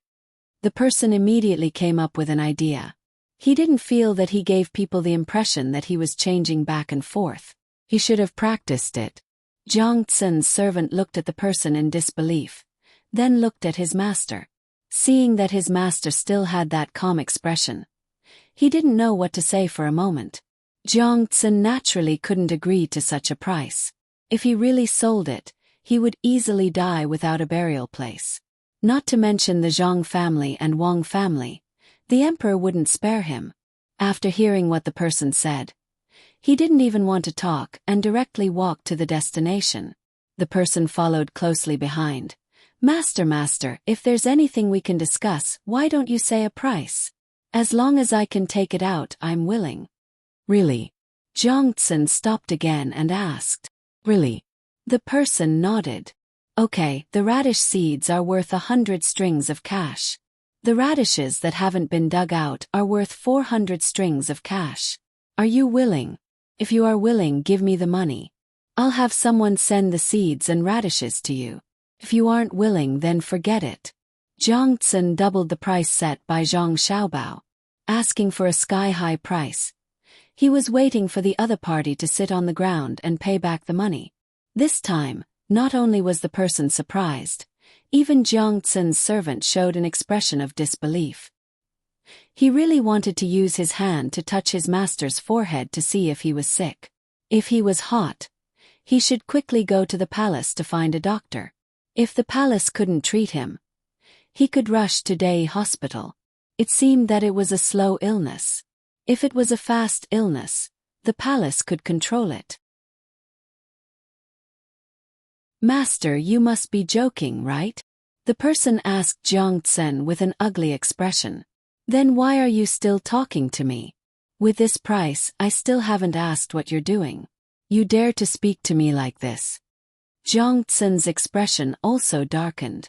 He looked at the person without blinking. The person's expression changed several times. In the end, he didn't dare to look at Jiang Tsun. After hesitating, he said, Master, do you know how much money that is? Money moves people's hearts. Not to mention that much money, even if it was half, no one would be willing to take it out. Besides, I don't have that kind of money. Master, you may feel that it is a rare opportunity to ask for more money, but many people, such as the Prime Minister and the Minister, may feel that 10 or 20,000 strings of cash is already a lot. Master, you must think carefully. This was a threat, a blatant threat. The meaning was to tell Jiang Tsun that if he didn't agree, he would take out 20,000 strings of cash and directly bribe his superiors. When the time came, he would get what he wanted. Not only would he not benefit at all, he would also easily lose his position. This time, Jiang Tsun didn't leave and didn't make a sound. He stood there with his head lowered and looked at his shoes as if there was something strange on them. His servants nervously protected him and glared at the person. The person revealed a trace of a smile at the corner of his mouth, thinking that his words had touched Jiang Tsun's heart. Just as he was waiting for Jiang Tsun to comply, Jiang Tsun raised his head and sighed. There's no need to find the Prime Minister or Minister. The Emperor is also in front. How about I take you to see the Emperor? You can talk to him. If the Emperor listens to you, I will immediately retire and return to my hometown. Just so happens that I can live a peaceful life. Although I am still young, I am already tired of officialdom. Thank you very much. After saying this, Jiang Tsun walked forward with large strides. His servants followed closely behind, leaving the person who suddenly appeared stunned. He didn't know what to do. He naturally didn't dare to see the Emperor. Otherwise, no matter what, he wouldn't have a good life. Even if he didn't die, he would be skinned alive. Looking at the two people walking away, the person gritted his teeth and chased after them. He ran to Jiang Tsun's side and said again, Darren, the price you gave is really too high. Can you lower it? Go find the Minister or the Prime Minister. Don't talk to me. My position is small and I'm afraid. Jiang Tsun didn't relent at all. The servant next to him pushed the person with all his strength. If you come looking for trouble again, I'll beat you to death. Is my Darren someone you can casually threaten? You're courting death. This time, it wasn't as simple as being pushed by Jiang Tsun's servant. There were also people patrolling nearby. When they saw someone arguing, they immediately rushed over. When they saw Jiang Tsun, they recognized him and didn't recognize the other person. They immediately asked, "Who are you, daring to offend an official of the imperial court? Men, come and arrest him." "It's a misunderstanding, a misunderstanding. I didn't offend him. I just met him and casually said a few words." The person wanted to leave, explaining as he retreated. "Arrest this official. He actually dared to bribe this official. When the bribe failed, he even threatened me. He said that the minister and prime minister were bribed. Bring them back and interrogate them severely." At this time Jiang Tsun spoke. The patrolling people rushed up and pressed the person to the ground. They tied him up firmly with rope and brought him back. "I'm innocent, innocent. I didn't say anything, I didn't say anything." The person didn't dare to struggle, but shouted loudly, attracting the attention of many people. Seeing that there were more people, he said, "I'm from Japan. The great Tang can't do this." He thought that if he revealed his identity, the surrounding people would want to save face and use a haughty attitude to ask for him to be released. After all, bullying someone from another country was too shameful for the great Tang, who knew that it would have been better if he didn't shout. After he shouted, the people fell silent and looked at him as if they were looking at a monkey. The status of the great Tang was very high. How could the people look up to people from other places? When people from other places came, the people didn't take the initiative to provoke them because they looked down on them. Now that someone had committed a crime, they just wanted to watch the show. When the patrolling guards escorted the man who claimed to be an outsider out, Jiang Tsun moved closer to him and whispered, "This official hates being threatened the most. Go in and enjoy yourself. When someone comes to see you, remember to tell him not to speak like you do in front of this official." After saying this, Jiang Tsun happily left with the servant. The person was dragged to the yamen. As for what kind of treatment he would receive, it was hard to say. After Jiang Tsun took care of the person, he felt that if someone came to look for him in the future, he would be more proactive in negotiating the price. He shook his head happily and recited a poem from time to time. His servant still didn't understand what was going on. What he did just now was just a servant's duty. After thinking for a while, he plucked up his courage and asked, "Master, can you tell me why those small and bitter radishes are sold at such a high price? Those who know it is a radish, but those who don't know it will think that it is a cheap ginseng. Why is it bitter? Didn't you eat the fish I made for you a few days ago? I added this kind of radish to the fish. It is the recipe of the savant's restaurant." Jiang Tsun was in a good mood and said a few more words to his servant. The servant nodded. "Yes, it is delicious. So that's the reason. But it can't be sold at the price you said. Do you think I want to sell it at such a high price? It is the emperor's order. Don't ask. You will know later. Hurry up or you will miss it." Jiang Tsun really wanted to talk to his servant, but he couldn't. Not to mention his family. Even the other officials in the Sea Agriculture Temple didn't know why. They had to keep it a secret. Whether they could make money depended on this competition. The first day of the craftsman competition passed in a lively atmosphere. Some people were happy, while others suffered in prison. At noon the next day, the craftsmen in the competition and the onlookers continued to eat and rest. Jiang Tsun didn't come out today. He stayed in the Sea Agriculture Temple and held a meeting with the officials. The first point was to emphasize that in the current situation, they couldn't relax the research and development of agricultural products. The second point was about grasping the vegetable basket and the rice bag together. The third point was to increase the output of agricultural products in a reasonable and scientific way. They should go deep into the grassroots and improve their consciousness. They should continue to perfect the theoretical basis and deepen their understanding in the middle school stage of the Kaiyuan age. The first 3 points were nonsense and didn't have any practical effect. The fourth point was the most important one, which was to follow the special construction of the Kaiyuan age. According to the emperor's ideology and theory, a catty of radish should be sold at the price. They couldn't relax even a single seed. The officials of the Si Nong Temple understood, and thereupon they began a heated discussion about the historical role of the bitter, astringent, and small new radish in the current situation. Each and every one of them had a deep understanding of the impact the radish, this crop had on the entire society, understood the emperor's thinking spirit, and continued to carry forward on this foundation. They firmly stood on the side of the emperor's ideology and theory, the assistant minister of the Sea Agriculture Temple as the foundation, and the steady development of the Sea Agriculture Temple. They didn't embezzle, didn't accept bribes, didn't fear the enemy's threats, and could distinguish sugar-coated fireworks. They should be on guard against the impact of foreign capital on the country's agriculture. When they had nothing to do, they should hide at home and not let others find them. Even if others found them and offered them a lot of money, they would never compromise for their family and their lives. Oh no, for the Tang Empire, for the prosperity of the world. In a harmonious atmosphere, Jiang Tsun finished the meeting. Then, everyone went to the top of the third floor of the savant's restaurant to eat together.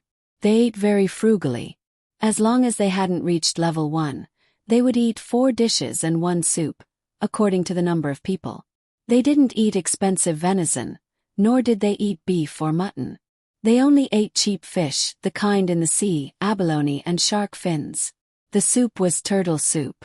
They didn't drink highly distilled wine, so as not to affect their work. They only drank low-alcohol wine.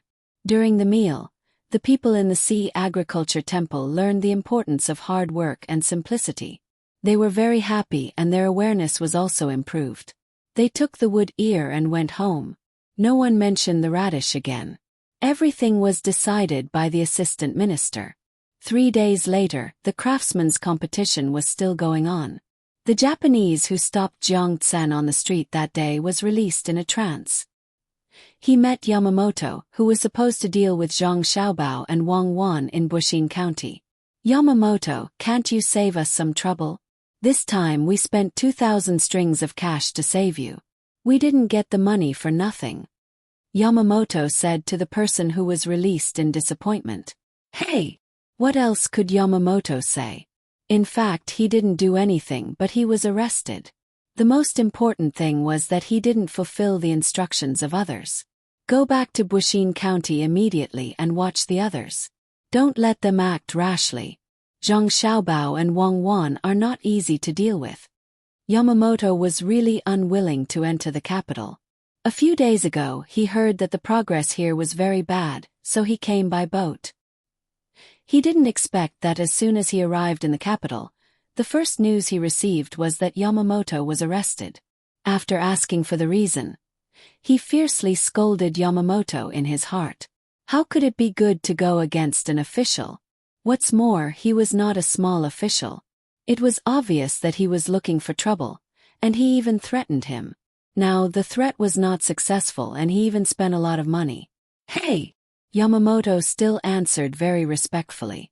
He really couldn't say anything. As for grievances and misunderstandings, it was useless. Everyone looked at the result, and the process was the matter of the person who did it. Yamamoto found a boat and left. Yamamoto planned to personally take away all the radishes here and plant them into ginseng. The price of ginseng and radishes were not the same. Moreover, even if they were not sold back to Tang, they were very useful in China. Therefore, on the second day after Yamamoto was released, Yamamoto, who thought that he had learned a lot of economic warfare skills, began his plan. For a time, a rumor spread in various restaurants and tea houses in the capital. That was, after spending a lot of money, the radishes cultivated by the Sanongsi were bitter and small, and if eaten too much, they would be poisoned. The speed of the rumor was very fast. It didn't take long for the whole capital to know. Of course, the common people didn't dare to say that they had kicked someone off the stage, but the voices of the discussion were very loud. It was so loud that Li Longji, who was watching today's craftsman competition, heard it. Sitting on the stage, Li Longji listened to the report of the people below and frowned again and again. He looked at Gao Lishur and ordered, "Get He Zhejiang and Wei Shu here." Soon the 2 assistant ministers came up together. They were familiar with each other and often met each other. Before coming here today, they even saw each other in the court. They didn't know why they were called here when they had just separated, but they knew that it definitely had nothing to do with missing each other. Li Longji finally had some private time, and suddenly such a thing happened. He was in a bad mood and asked He Zhizhong first. Minister He, have you heard the recent rumor? It said that the Sonongsi spent a lot of money to cultivate radishes that are bitter, astringent and small. He Zhizhong thought that the emperor asked him to come here to ask about the Ministry of Rights or the craftsman competition. He didn't expect that it would suddenly involve the Sonongsi temple that the Ministry of Revenue and the Ministry of Works were fighting over. How could he know? He could not answer, so he could only think for a while and say, Your Majesty, this official thinks that the Sonongsi temple has indeed wasted a lot of opportunities. The Zhang family and Wang family gave them so much help, but they actually planted a lot of radishes without any evidence, so the radishes grew small and bitter. Then what should we do? Li Longji asked again. Obviously, he was not satisfied with what He Zhizhong said just now. Some people should be held accountable. He Zhizhong replied. Then what? Li Longji asked again. Then let the people of the Sonongsi temple carry out a deep self-examination and correct their behavior. He Zhizhong replied again. Li Longji was so angry that he laughed. In that case, why did I ask you to come here? If I let you do it, what would you do? This official is guilty, but this official doesn't know. He Zhizhong finally didn't dare to say casually. Seeing that He Zhizhong had lowered his head, Li Longji asked Wei Shu again. Assistant Minister Wei, do you have a solution? Recently, you have been fighting with the Ministry of Revenue for the Sonongsi temple. Why don't we hand the Sonongsi temple over to the Ministry of Works today? And you can accept this matter. Wei Shu didn't dare to say anything like He Zhizhong. If he was the first to be asked, he would also come up with a plan. However, he couldn't do that now. The emperor was angry. If he said something like that again, he would be the unlucky one. After thinking for a while, Wei Shu said, Your Majesty, this official thinks that someone must be spreading rumors. Why don't we arrest the person who spread the rumors? Arrest all of them. Just now, Strongman told me about this matter. Don't tell me that you want to arrest him. I also told the two of you, who is going to arrest me? Li Longji asked. Your Majesty, this official doesn't mean that. This official wants to find the source and find the person who spread this rumor first. Wei Shu was shocked and quickly added on. This official thinks that you can't do that. If you send troops to arrest him, the person who spread the rumor must have already gone into hiding. When the people see the imperial army going to arrest him, they will be more convinced that this matter is true. He Zhizhong felt that he had found a reason to redeem himself and quickly refuted Wei Shu. Li Longji looked at the two of them left and right and said, These are my assistant ministers. Now I will ask the two of you, do you have a way to settle this matter immediately? The two of them didn't say anything. They obediently knelt down and waited. The two of them also understood that if they didn't say anything, the more they said, the more mistakes they would make. In any case, the emperor couldn't do anything to them because of this matter. This matter wasn't their business. The two of them were in charge of the craftsman competition, so they should find someone else. Have someone send a glass of wine with ice. Li Longji was angry in his heart, but he also knew that this matter had nothing to do with the two people in front of him. If there was a person who had something to do with this matter, then it was Jiang Xian. How did he deal with this matter? Why did he have someone bring the wine and ice over? Gao Lisher looked at the person who delivered the wine. It was the old man from the savant's restaurant, Zhangjia Zhuangzi. He first prepared a portion and drank a few mouthfuls. He felt that it was nothing and nodded his head in relief. He also prepared a portion for Li Longji. The steps of this test were too simple, but Li Longji dared to drink it. After taking a sip of wine, he sighed and said, If everyone can make me feel relieved like the Zhang family and Wang family, then I won't need to be so worried. This official deserves to die. He Zhizhong and Wei Shu said at the same time. Just as the air was about to condense, a new piece of news suddenly came. The Zhang family and Wang family suddenly put up notices in front of all the shops in the capital. They were buying the Sinong Temple's new breed of radish at a high price.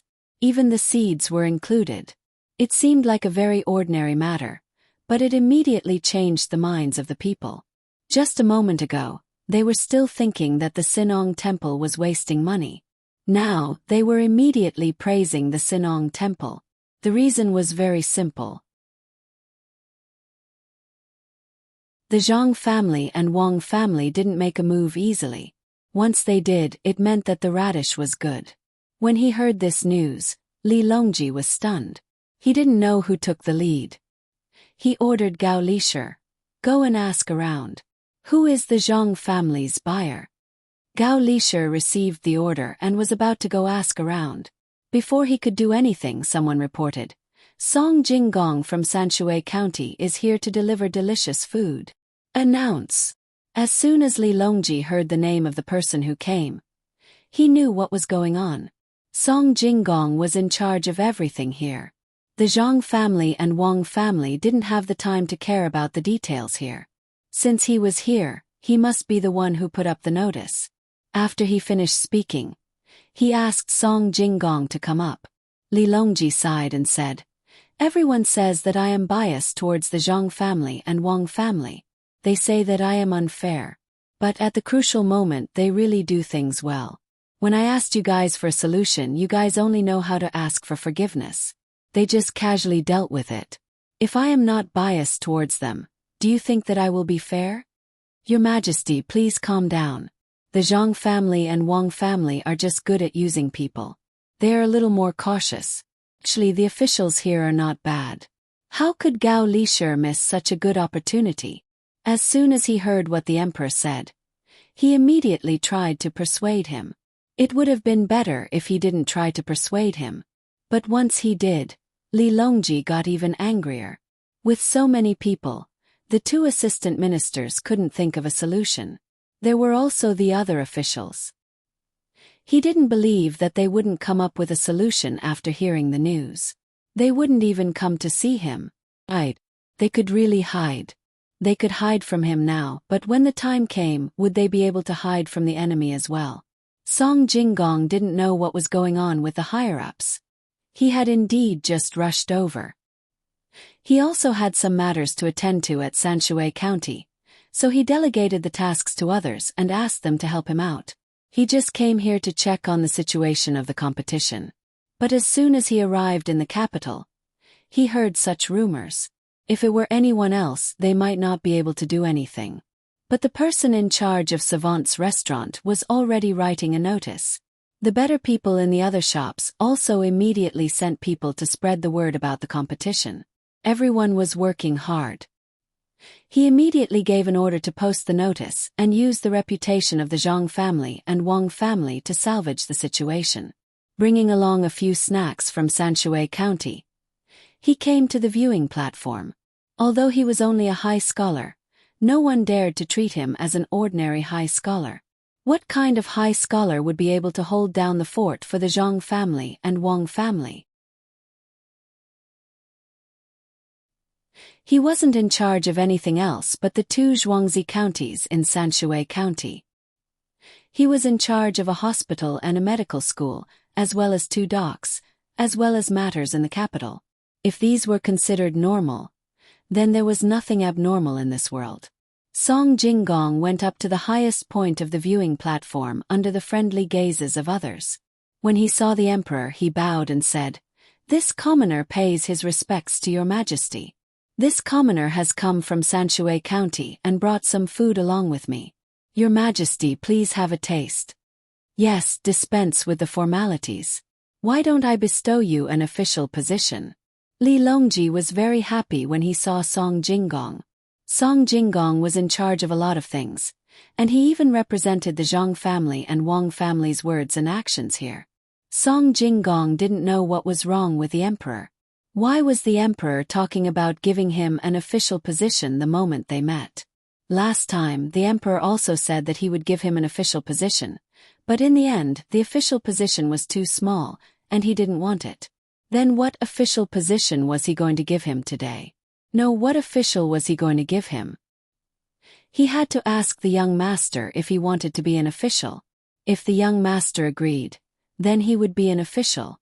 If he didn't agree, then he definitely couldn't be an official. When he thought of this, Song Jinggong said, "In reply to your majesty, this commoner will have to ask the young master and young madam about this matter." Li Longji wasn't angry. Everyone liked loyal people. Song Jinggong was loyal to the Zhang family and Wang family, and the Zhang family and Wang family were loyal to him. That was enough. He gestured for Gao Lishir to take the food and asked Song Jinggong, "Was it you who ordered the notice that was just posted?" It was this commoner who gave the order, but it wasn't this commoner's idea. The savant's restaurant had already started posting notices, and all the shops of the Zhang family and Wang family had already started advertising. This commoner just happened to be in time. Song Jinggong wasn't lying. The situation was as it was, and he couldn't steal other people's credit. Li Longji liked to hear such words, so he asked, "Then what do you think of this matter this time?" "In reply to your majesty, it's not a big deal. It's just a battle of public opinion. It's simple, it won't cause any waves." Needless to say, even if this commoner came, any random person from the inner court of the Zhang family and Wang family would be able to handle it very well. Too easy. What we do is to spread public opinion. Fighting this kind of war is really interesting. Who knows who the opponent is?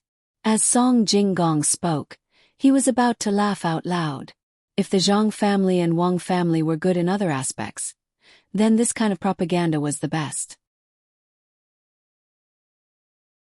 There was actually someone who was playing this game with the Zhang family and Wang family. It was too funny. He didn't laugh out loud, but Li Longji laughed heartily. "Haha, good, that's right." Assistant Minister He and Assistant Minister Jiang heard it. This is called a battle of public opinion. The next time you encounter such a situation, do you know what to do?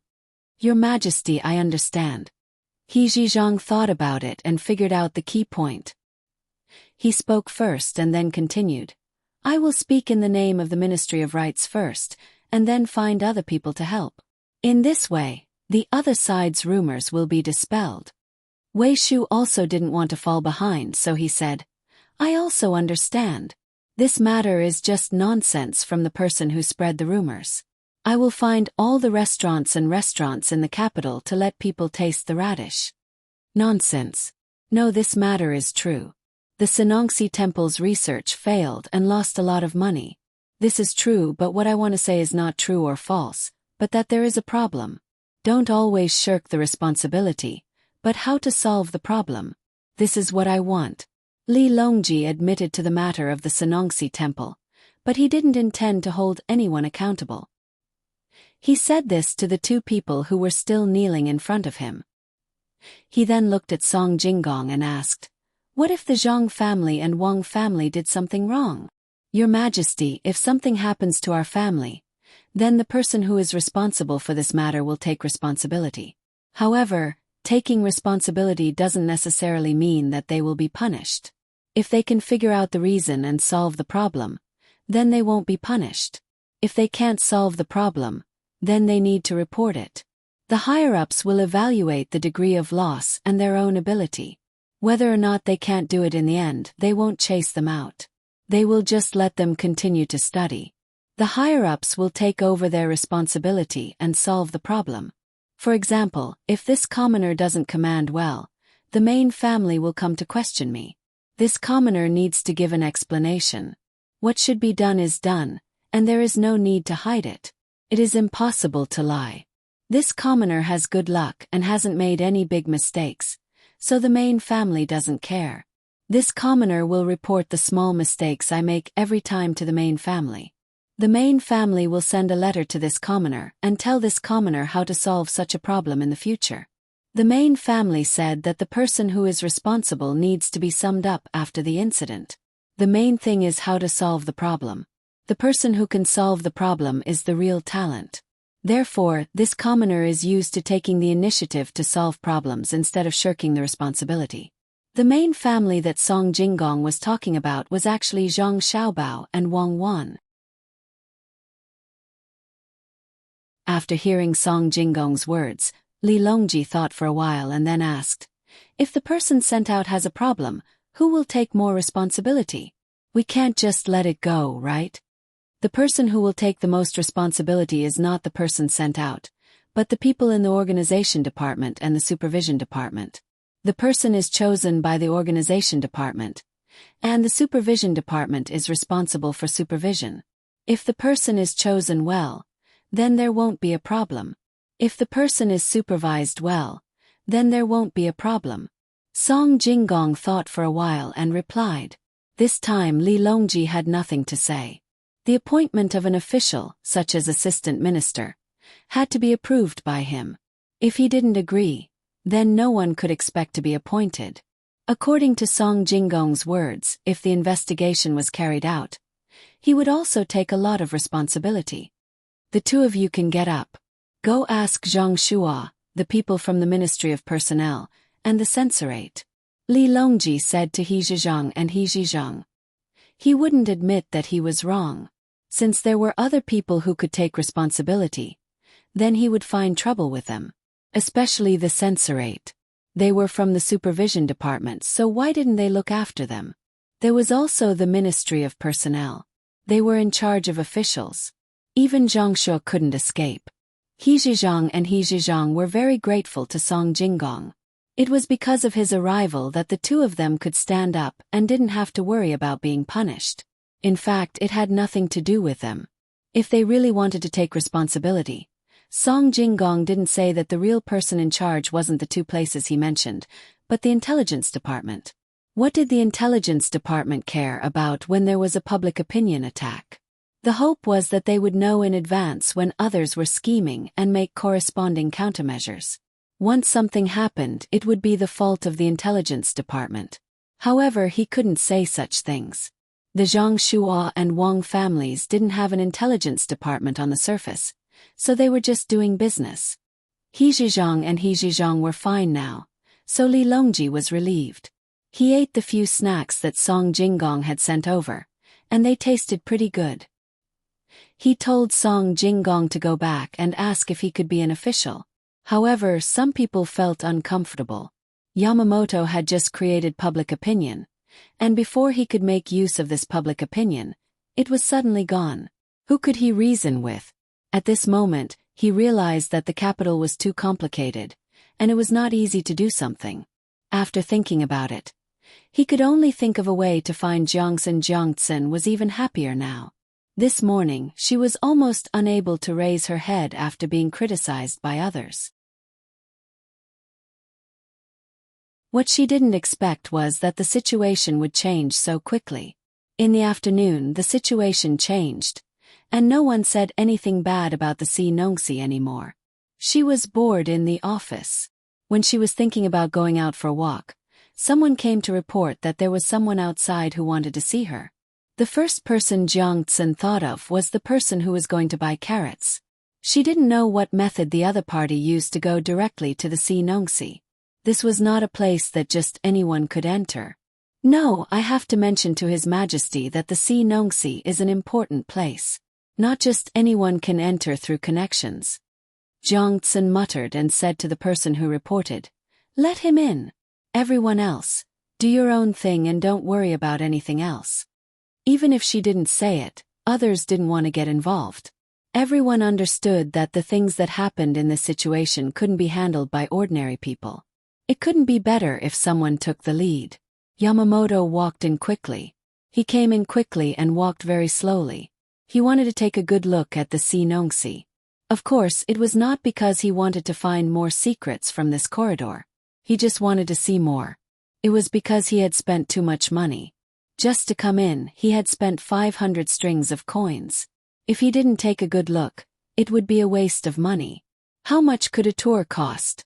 When he came to Luzhou, it only cost him 200 strings of coins, including the place to eat and sleep. He had not even seen the owner of the Si Nongxi, but he had already spent 500 strings of coins. He didn't know how much he would have to pay after seeing the owner. He walked around one place after another. The Si Nongxi also had a lot of land here. In order to make it convenient to check, the cloister was built everywhere, so that he could jump down to the ground to have a look at any time. Yamamoto felt much better after walking around like this. If he could walk around for a day, he would feel that the 500 strings of coins were worth it. However, before he could go further, Jiangtsen personally led people to welcome him, which made him feel very regretful. He still wanted to see if there was any secret species. As soon as Yamamoto saw Jiangtsen, he said very warmly and respectfully, "Lord Jiang, why did you come out in person? Just wait for me to see you." "I don't want to, but the Si Nongxi is under my management. Since someone can come in directly, no matter how bold I am, I have to come and welcome him. Besides, a few days ago, someone said that he would find some minister of the ministry or the prime minister to take me down. I'm really scared. What should I do when I can't make my own decisions in my own place? I can only welcome him." Just like what the Zhang family and the Wang family said, raising cats is like raising dogs. When you raise cats, they also think that they are raising you. There is no hierarchy. But raising dogs is different. If the dog thinks that it can't beat people, it can only submit and listen to people. Feel like a dog now. I have to know how to submit to people. If others can enter my place as they please, it means that they are more capable than me.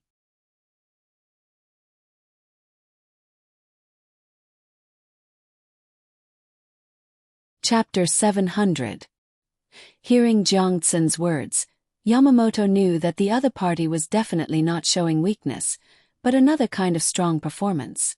He suddenly regretted it. If he had known it would be like this, he would not have spent money to come in. He had spent some money but did not achieve his goal. So he said with a smile, "Mr. Jiang is too polite. It's not like what you said. In fact, it's really not easy to enter here." "Yes, it's not easy to enter that you came in. Tell me, what do you want me to do? I'm busy now. If you have something to say it quickly. If you want to chat, I don't have time to accompany you." Jiangtsen did not give him any face at all, as if the weak complaint just now had not come out of his mouth.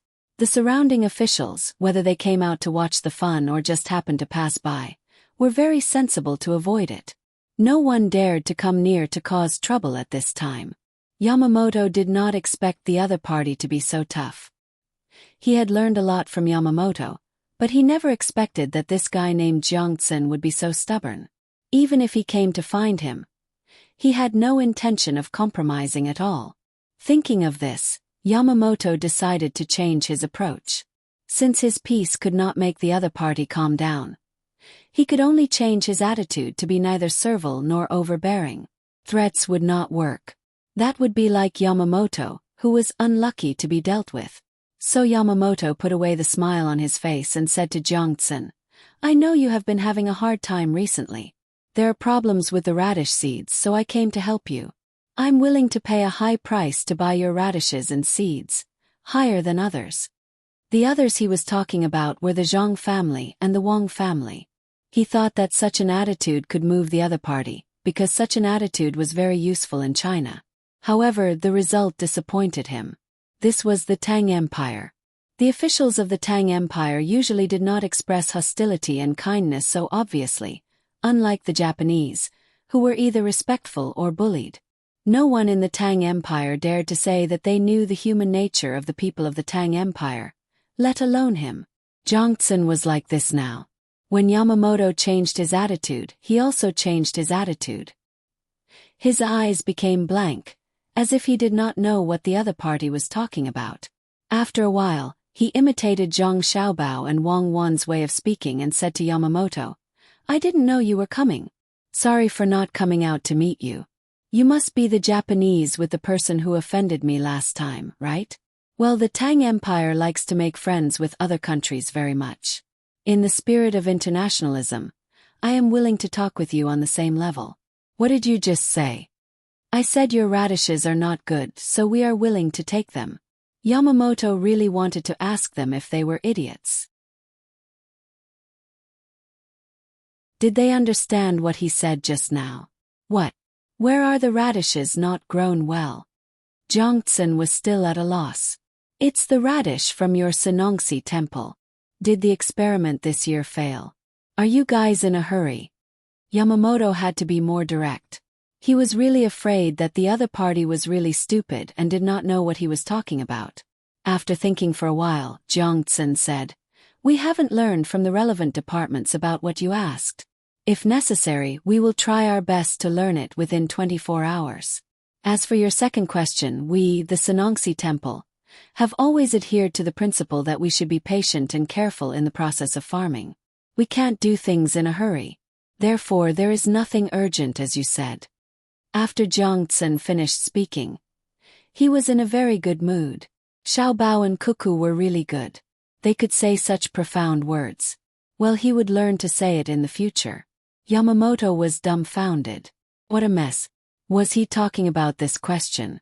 After thinking for a while, Yamamoto had to admit that what he had just asked could be combined with what the other party said. But this was not good. He had to ask clearly. His purpose was to create a certain pressure on the other party by asking questions. Now it seemed that there was no pressure. So Yamamoto said again, "Many people who have eaten the radish you planted say that your radish is bitter and astringent, and they are small. Also, the process of your planting this time is not so smooth. Shouldn't the radish be sold at a cheaper price? As for the first thing you said, we have no information from the relevant departments at present, so we are not very clear. As for the situation during the planting, the Yamamoto has been diligently doing it according to the Emperor's request and has achieved certain results. We believe that the Yamamoto will go further on the road of planting in the future. As for the third thing you said, we have not received any information about the business coming to talk about business. As for the sales, we adhere to the policy of sincere trading, not cheating, and firmly protect the interests of all parties. Any behavior that intends to break the existing price pattern will be despised by us." Jiang thought for a while and knew what to say. The people next to him were confused. They did not know where Xiaoqing learned it. What he said was as good as not saying anything. But if he said that Xiaoqing did not say anything, this could become an excuse to attack or defend at any time. Brilliant, really brilliant. Since Xiaoqing went to see the Emperor last time, he had been different when he came back. According to the words of many people now, his theoretical thinking had strengthened. Yamamoto put his hand on his leg. After hearing Jiang words, he pinched himself hard twice to wake himself up as much as possible. Then he shook his head, racked his brains for a moment and said, "Is Mr. Jiang still thinking about what the Yamamoto temple did to you last time? Don't worry, Mr. Jiang. We have taught him a lesson when we went back. He will not dare to do it again. How much is Mr. Jiang willing to sell this radish? As for what happened last time, I can understand the difficulties of the other party. At the same time, I also hope that the other party can understand the inconvenience of our side. Japan and the Tang Empire have always been friendly neighbors that coexist peacefully. We can sit down and talk about any problem. As for my loss, I think it is caused by a difference in international philosophy. In the principle of seeking common ground while reserving differences, I will not continue to hold the other party responsible, but I reserve the right to further ask the other party to make reasonable ideological and material compensation. The radish trading problem is the problem of the entire Sanongsi, and it is not up to me to decide alone. If the other party wants to buy radishes or seeds, they can come up with a feasible purchase plan. The officials of the Sanongsi will discuss it very seriously to give the other party a reasonable answer, so as to avoid unnecessary losses on either side." Jiang was a little addicted to talking about it.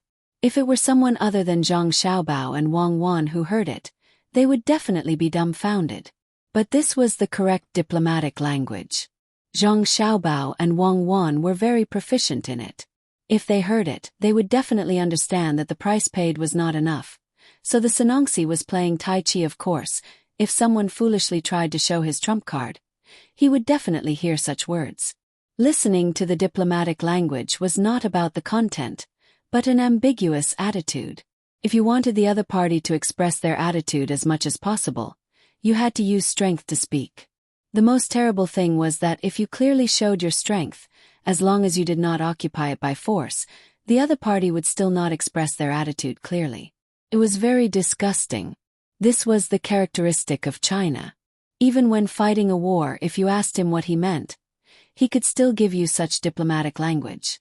The person who said it might be heartless, but the person who heard it would definitely be depressed to death. Yamamoto wanted to die now. He could not breathe and suffocate to death. He suddenly thought of the matter that Zhang Xiaobao and Wang Wan had interfered when he was creating public opinion. He asked again, "How much did Zhang Xiaobao and Wang Wan give you?" The Zhang Xiaobao and Wang Wan I'm talking about are not these two random families, but between the clouds and the water in Sanshui County. How much did they give you? I want to hear it. If possible, we are willing to pay a higher price. I'm sorry, we haven't received any information in this regard. If there is definite information, we are willing to let more people know and guarantee fair and reasonable trade. If you have a definite price, you can give it to us. After we discuss it, we will discuss whether to trade with you. Jiang Tsun did not want to change the way he said it today. The officials next to him wanted to beat him up when they heard it, let alone Yamamoto. Yamamoto thought about it and finally thought of the problem. The Sinangsi must have found out that radishes could be turned into ginseng through some means, but they definitely did not have that kind of technology.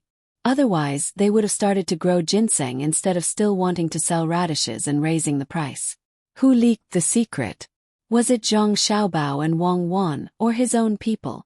If it was Zhang Xiaobao and Wang Wan, it meant that they were not monolithic and could still find a way to break through. This was good news for him.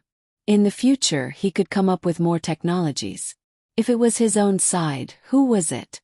Although he was doing things in the name of the Four Seas Academy, the people who really knew the news were all people from Japan. Could it be that someone was attached to the Tang Empire and sold him out? Thinking of this, Yamamoto sweated. Just like everyone else, what he was most afraid of was not encountering a strong opponent, but that someone on his side would betray him. That was the most helpless and infuriating thing. A member of the Zhang Xiaobao and Wang Wan. A person from his own country. Yamamoto kept thinking about what went wrong. At this moment, a shout suddenly came from the other side. "You're finished. You won't hear anything from me. I won't say anything. I'm a member of the inner court of the Zhang Xiaobao and Wang Wan. I won't say anything even if you beat me to death. Just you wait. Once my main family finds out, none of you will live. Go ahead and beat me. Come on, beat me with all your strength. My family is living well in the Zhang Xiaobao and Wang Wan. You want me to betray my main family? No way. Do you really think I'm Japanese? Just give me 2 whips and lock me up for 3 days and I'll tell you everything. Do you think that no one will know if you catch me? Humph, wait for the revenge of the young master and young lady. I'll see which one of you has the ability to resist the young lady's cavalry charge. Beat me again. The voice sounded miserable, but no matter how miserable it was, it always gave people a feeling of fear. This feeling didn't come from the voice, but from the words that the voice said. Yes, the young lady's cavalry charge. These few words made a scene appear in Yamamoto's mind. The wails of the Tibetans, the screams of the cavalry as they were burned, and the desperate gazes of many Tibetans when they weren't being slaughtered. 3 days. Japan. Could it be that Yamamoto had told him about this matter? Yamamoto obtained this information from the voice, and his expression immediately changed. He didn't blame Yamamoto. It seemed that the other party's torture was extraordinary. No wonder when he saw Yamamoto, Yamamoto agreed no matter what he said. Could it be that it was because he had betrayed them? Jiang Tsun had been learning from Zhang Xiaobao and Wang Wan's teachings in the letters and saying diplomatic words, but her eyes didn't leave Yamamoto. When she saw Yamamoto's expression change, she shook her head with emotion and mourned for Yamamoto. Of all people, why did he have to run to Buishin County? Did he really not take Xiaobao and Cuckoo seriously? That was proven with the blood of countless people. Well, since that was the case, let's continue. Jiang Tsun didn't say anything. When she heard the screams coming from the other side, she gave a look to a person beside her. The person beside her was considered smart and immediately understood what Shaoqing meant. He said to Zhang and Yamamoto, "Why don't we talk somewhere else? It's really too chaotic here. In fact, it's mainly because a person from the hospital has a problem here and can't be treated. She's just spouting nonsense." After hearing this person's words, how could Yamamoto believe it? This was called trying to hide something only made it more conspicuous. However, he still had to follow the other party's words and walk to another place accompanied by others. Zhang Tsun looked at the person beside her in surprise and took a few steps back. She whispered to the person, "You're not bad. How did you know what I wanted to say? I used to stay with the young master and young lady, so I've long been used to it. This time I took the imperial examination and was assigned here. How could I not understand the meaning in your words and the meaning in your eyes?" The person also whispered back. Zhang Tsun was speechless. Could it be that the people from the Zhang family and Wang family, and even the villagers, were so powerful? They could understand with just one look. What kind of environment did they live in? "Good, you have a bright future. Work hard. When the time comes, I'll find a way to promote you. Forget it, I don't think you need me. Since you're from the Zhangjia Zhuangzi, you can look for your young master and young lady for promotion in the future." Zhang Tsun was still thinking that this person was not bad and could be promoted to do things with her in the future. Halfway through her words, she realized that the other party did not need her. The main family's ability was there for all to see. No matter how much she promoted, it would not be as good as a word from the other party. Who didn't know that the Zhang family and Wang family didn't want to be an official? It was said that Xiao Bao and Cuckoo had wanted to enter the capital, but because the two of them disagreed, they insisted on going to a place that was slightly worse. Furthermore, it could not be too far from Luoyang. In the end, they could only be arranged to go to Buxin County because it was the county closest to Luoyang. The remaining places were either important or bustling places. They did not live in vain. If they wanted to be an official, they could choose themselves. As an assistant minister, she did not dare to say such a thing. Her son's official position was still waiting to be arranged. Whether it would be in the county or in the capital, it would depend on how much effort she put in. Furthermore, even if it was in the capital, the position would not be decided by her. The Zhang family of Sanshui County, who had just taken the imperial examinations last year, could understand Zhang Tsun's thoughts. Indeed, if she really relied on her literary skills, she would not be able to pass the examinations. Even if it was arithmetic, she would not be able to pass the examinations. After all, the tests were very complicated. The reason she could pass the examinations was all because of the prestige of the main family. Although she no longer belonged to the main family, her household registration had been separated. But whether it was herself or the other villagers who passed the examinations, she did not admit that she was free. Without the main family, there would be no self. No matter where she went, as long as the main family gave her an order, she would have to do it. The main family not only gave her an official position, but also taught her many ways to do things. Otherwise, how could she follow Shaoqing at all times in the agriculture temple? Sigh.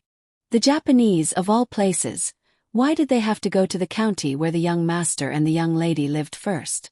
In the end, they failed repeatedly, but they still did not give up. Now that they fell into the trap, perhaps they would understand in the future. Yamamoto was still wondering whether the mountain temple had betrayed them. How could he know what others were thinking? His ears kept echoing that person's screams. While feeling sad, he had to admire the people of the Zhang family and the Wang family. They were really unusual. Fortunately, he did not think of kidnapping one of the other side's people. Otherwise, not only would he not get any benefits, but it would also be easy to be exposed. He did not believe that the people of the agriculture temple were so united that no one would say anything about what they saw today. Once the Zhang family and the Wang family knew about it, the consequences would be. It was their fault for not selling the radishes and seeds to him at a low price. As he was thinking, Yamamoto was led to another place. There were many connected houses here. Yamamoto inadvertently, or perhaps he deliberately looked at them, found that in the cracks of the wooden boards of the next house, someone was planting radishes on them while digging soil.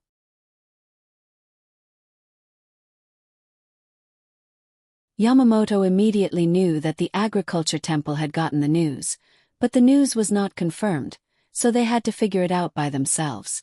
Using soil. Dream on. The Zhang family used sand. How could soil work? Besides, there were other things. Without seeing the result in person, he knew that they would definitely fail.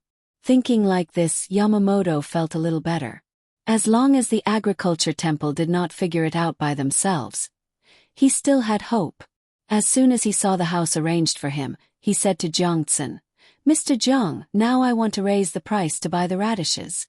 The price is very high." Jiangtsen immediately asked, "How much?" "Higher than the price of the Zhang family and the Wang family," Yamamoto replied, but was unwilling to say his price. At this time, suddenly someone shouted outside, "Mr. Jiang, my master said that he is willing to buy the seeds and radishes at a high price. A seed is 35 copper coins, and a radish is 170 copper coins.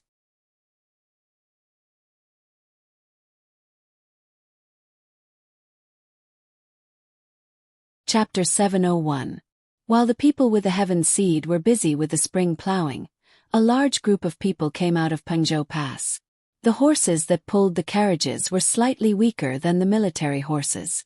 The people in the group all puffed out their chests and raised their heads.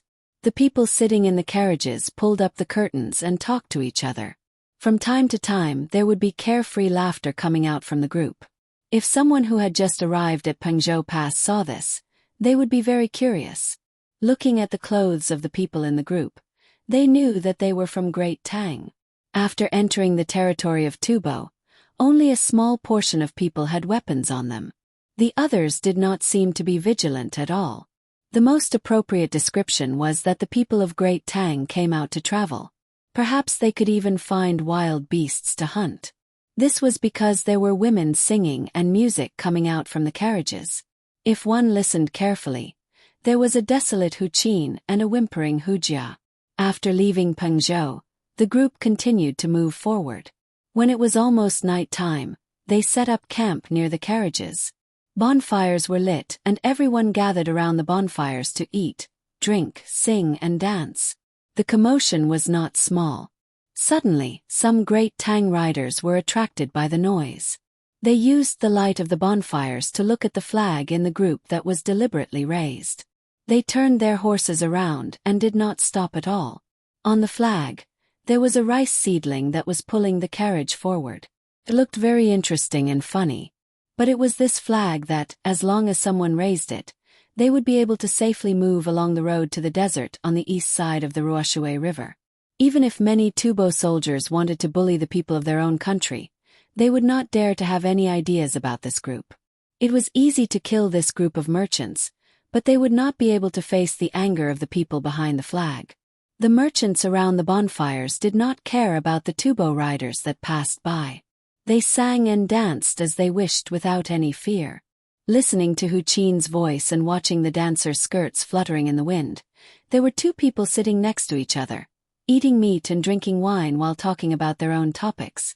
"Little worm, help me analyze why there are people buying eggs in large quantities recently, causing the price of eggs to increase by 20%. Luckily, there are people selling meat at a low price. Otherwise, it would be difficult for ordinary people to eat good food." One person drank half of the wine in his bowl and casually wiped his mouth with his sleeve as he asked the other person, "I don't know." The price of salt did not change, but the price of grain increased slightly. The price of oil also increased by less than 5%. "I think there is no problem. It is still the same in this season. Zhonggang, you should drink less.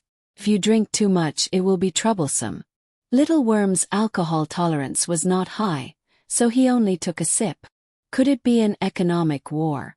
Someone else has come over with designs on Jiannan Circuit, and they're secretly setting up a trap. Now that you've entered the game, you've become smarter. Think about it carefully. Zhonggang asked again. He imitated the way Little Worm drank and took a sip. This time, he finished half of the remaining wine in the bowl. A modest smile appeared on Xiao Chong's face as he said, "I've told you many times, don't mention top-level games anymore. I'm far from it. That day, you were right beside me when I played against the young master of the Zhang family. You also saw how badly I lost. I really couldn't even last 2 hours. Every quarter of an hour represented 5 days. And I couldn't even last 1.5 months. I lost the same 1,000 strings of coins and only had a little more than 100 strings of coins left. I saw it, but that's because you haven't competed at such a fast speed before, so you're not used to it. If you were to compete with a young master of the Zhang family again, you'd definitely be able to last for 2 hours or even up to 3. You're much better than before." Zhong Gang consoled and encouraged Little Worm, but his thoughts couldn't help but wander back to the time when Little Worm and the young master of the Zhang family were playing games. The two of them were in separate rooms, unable to see each other, and each of them played 1,000 strings of coins.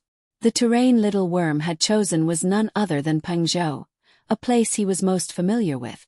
In the first half of an hour, Little Worm's arrangements were very smooth, and the other party didn't seem to have made a move. However, after another quarter of an hour, Little Worm began to sweat incessantly, and it became more and more difficult for him to deal with the other party. From then on, Little Worm was no longer as smooth as before. He struggled with all his might, retreating step by step in the face of the other party's storm-like attacks. Only in the middle did he manage to organize 2 counterattacks, but each time, he lost more and more money at a faster pace. 75 minutes. He only managed to last for 7 minutes. He didn't reach the 6 hours the young master of the Zhang family had said, nor did he reach the 2 hours official Bai and the others had said. However, what made him happy was that in the end, Little Worm was still allowed to enter the ranks of the top-level games. There was only one reason for this, and that was that in the end, Little Worm clearly could have deceived the common people once more to raise money for himself, but he didn't. It was because of this that the young master of the Zhang family had Little Worm's name recorded in the top-level games. He still remembered what the young master of the Zhang family had said to Little Worm that day. "You're not bad, you remember what happened today. Businessmen also have integrity, and you should do the same in the future. When the time comes, there will be another kind of rule, and that is, if you really can't do it, you can tell the common people about it. The common people will support you. Only people with roots are invincible." From that moment on, he no longer doubted that the young master of the Zhang family had led the army to victory in the economic war started by the Tibetans in Jiannan province. He no longer doubted that the young lady Cuckoo had personally led the army to cause a storm of blood in Tubo. He really wanted to tell everyone he knew that the most powerful person in Great Tang wasn't the top 10 on the top-level games, but rather the young master of the Zhang family who had never shown his name on the games. Unfortunately, he had been given a gag order, so he could only discuss this with Little Worm in secret and not tell anyone else. In fact, even if he told this to others, they wouldn't believe him, unless they saw the young master of the Zhang family defeating the top 10 rankers with their own eyes. The crackling of the bonfire woke Zhong Gang up from his reminiscing. When he looked at Little Worm again, he said, "Are you really going to explore other places in the coming days? You don't care about the business here anymore?" "Yes, I'm going to explore more. Every place is different, so I'll learn as I go. I'll leave the business to you. I'll take a portion of the money and leave. I can do business anywhere." For the sake of his dreams, Little Worm was prepared to explore the outside world and learn more skills. When the time came, if anyone dared to lay their hands on Great Tang, he would learn from the young master of the Zhang family and deal with them. "I'll go with you too." "Where are you going?" Zhong Gang couldn't bear to leave the Little Worm he had played with since he was young, so he wanted to leave as well. "Go to the capital. I still want to meet the young master of the Zhang family and demon fiend Cuckoo." Cuckoo's revenge against the Tibetans was truly satisfying. It was as if they had never suffered a loss before. As long as others made the first move, they would definitely retaliate, and their methods would be even more ruthless. Little Worm had already chosen a place for himself. The capital was bustling, so he might be able to see more and learn more there. Zhong Gang asked doubtfully. Then why didn't the young master of the Zhong family retaliate? Why did he only fight a defensive battle? That's right, why didn't he retaliate? This doesn't seem like their personalities. Retaliate. Eggs going up in price. Meat going down in price, grains and other aspects are all stable. I know Zhonggang, I know the young master of the Zhong family is going to make a move. Yes, that must be it. Little Worm heard Zhonggang's words and was just about to continue speaking when he suddenly thought of a certain situation and said to Zhonggang in shock, "You're tuning in to the Whispers of Romance YouTube channel. Don't forget to subscribe and join us on this journey to catch the most captivating stories."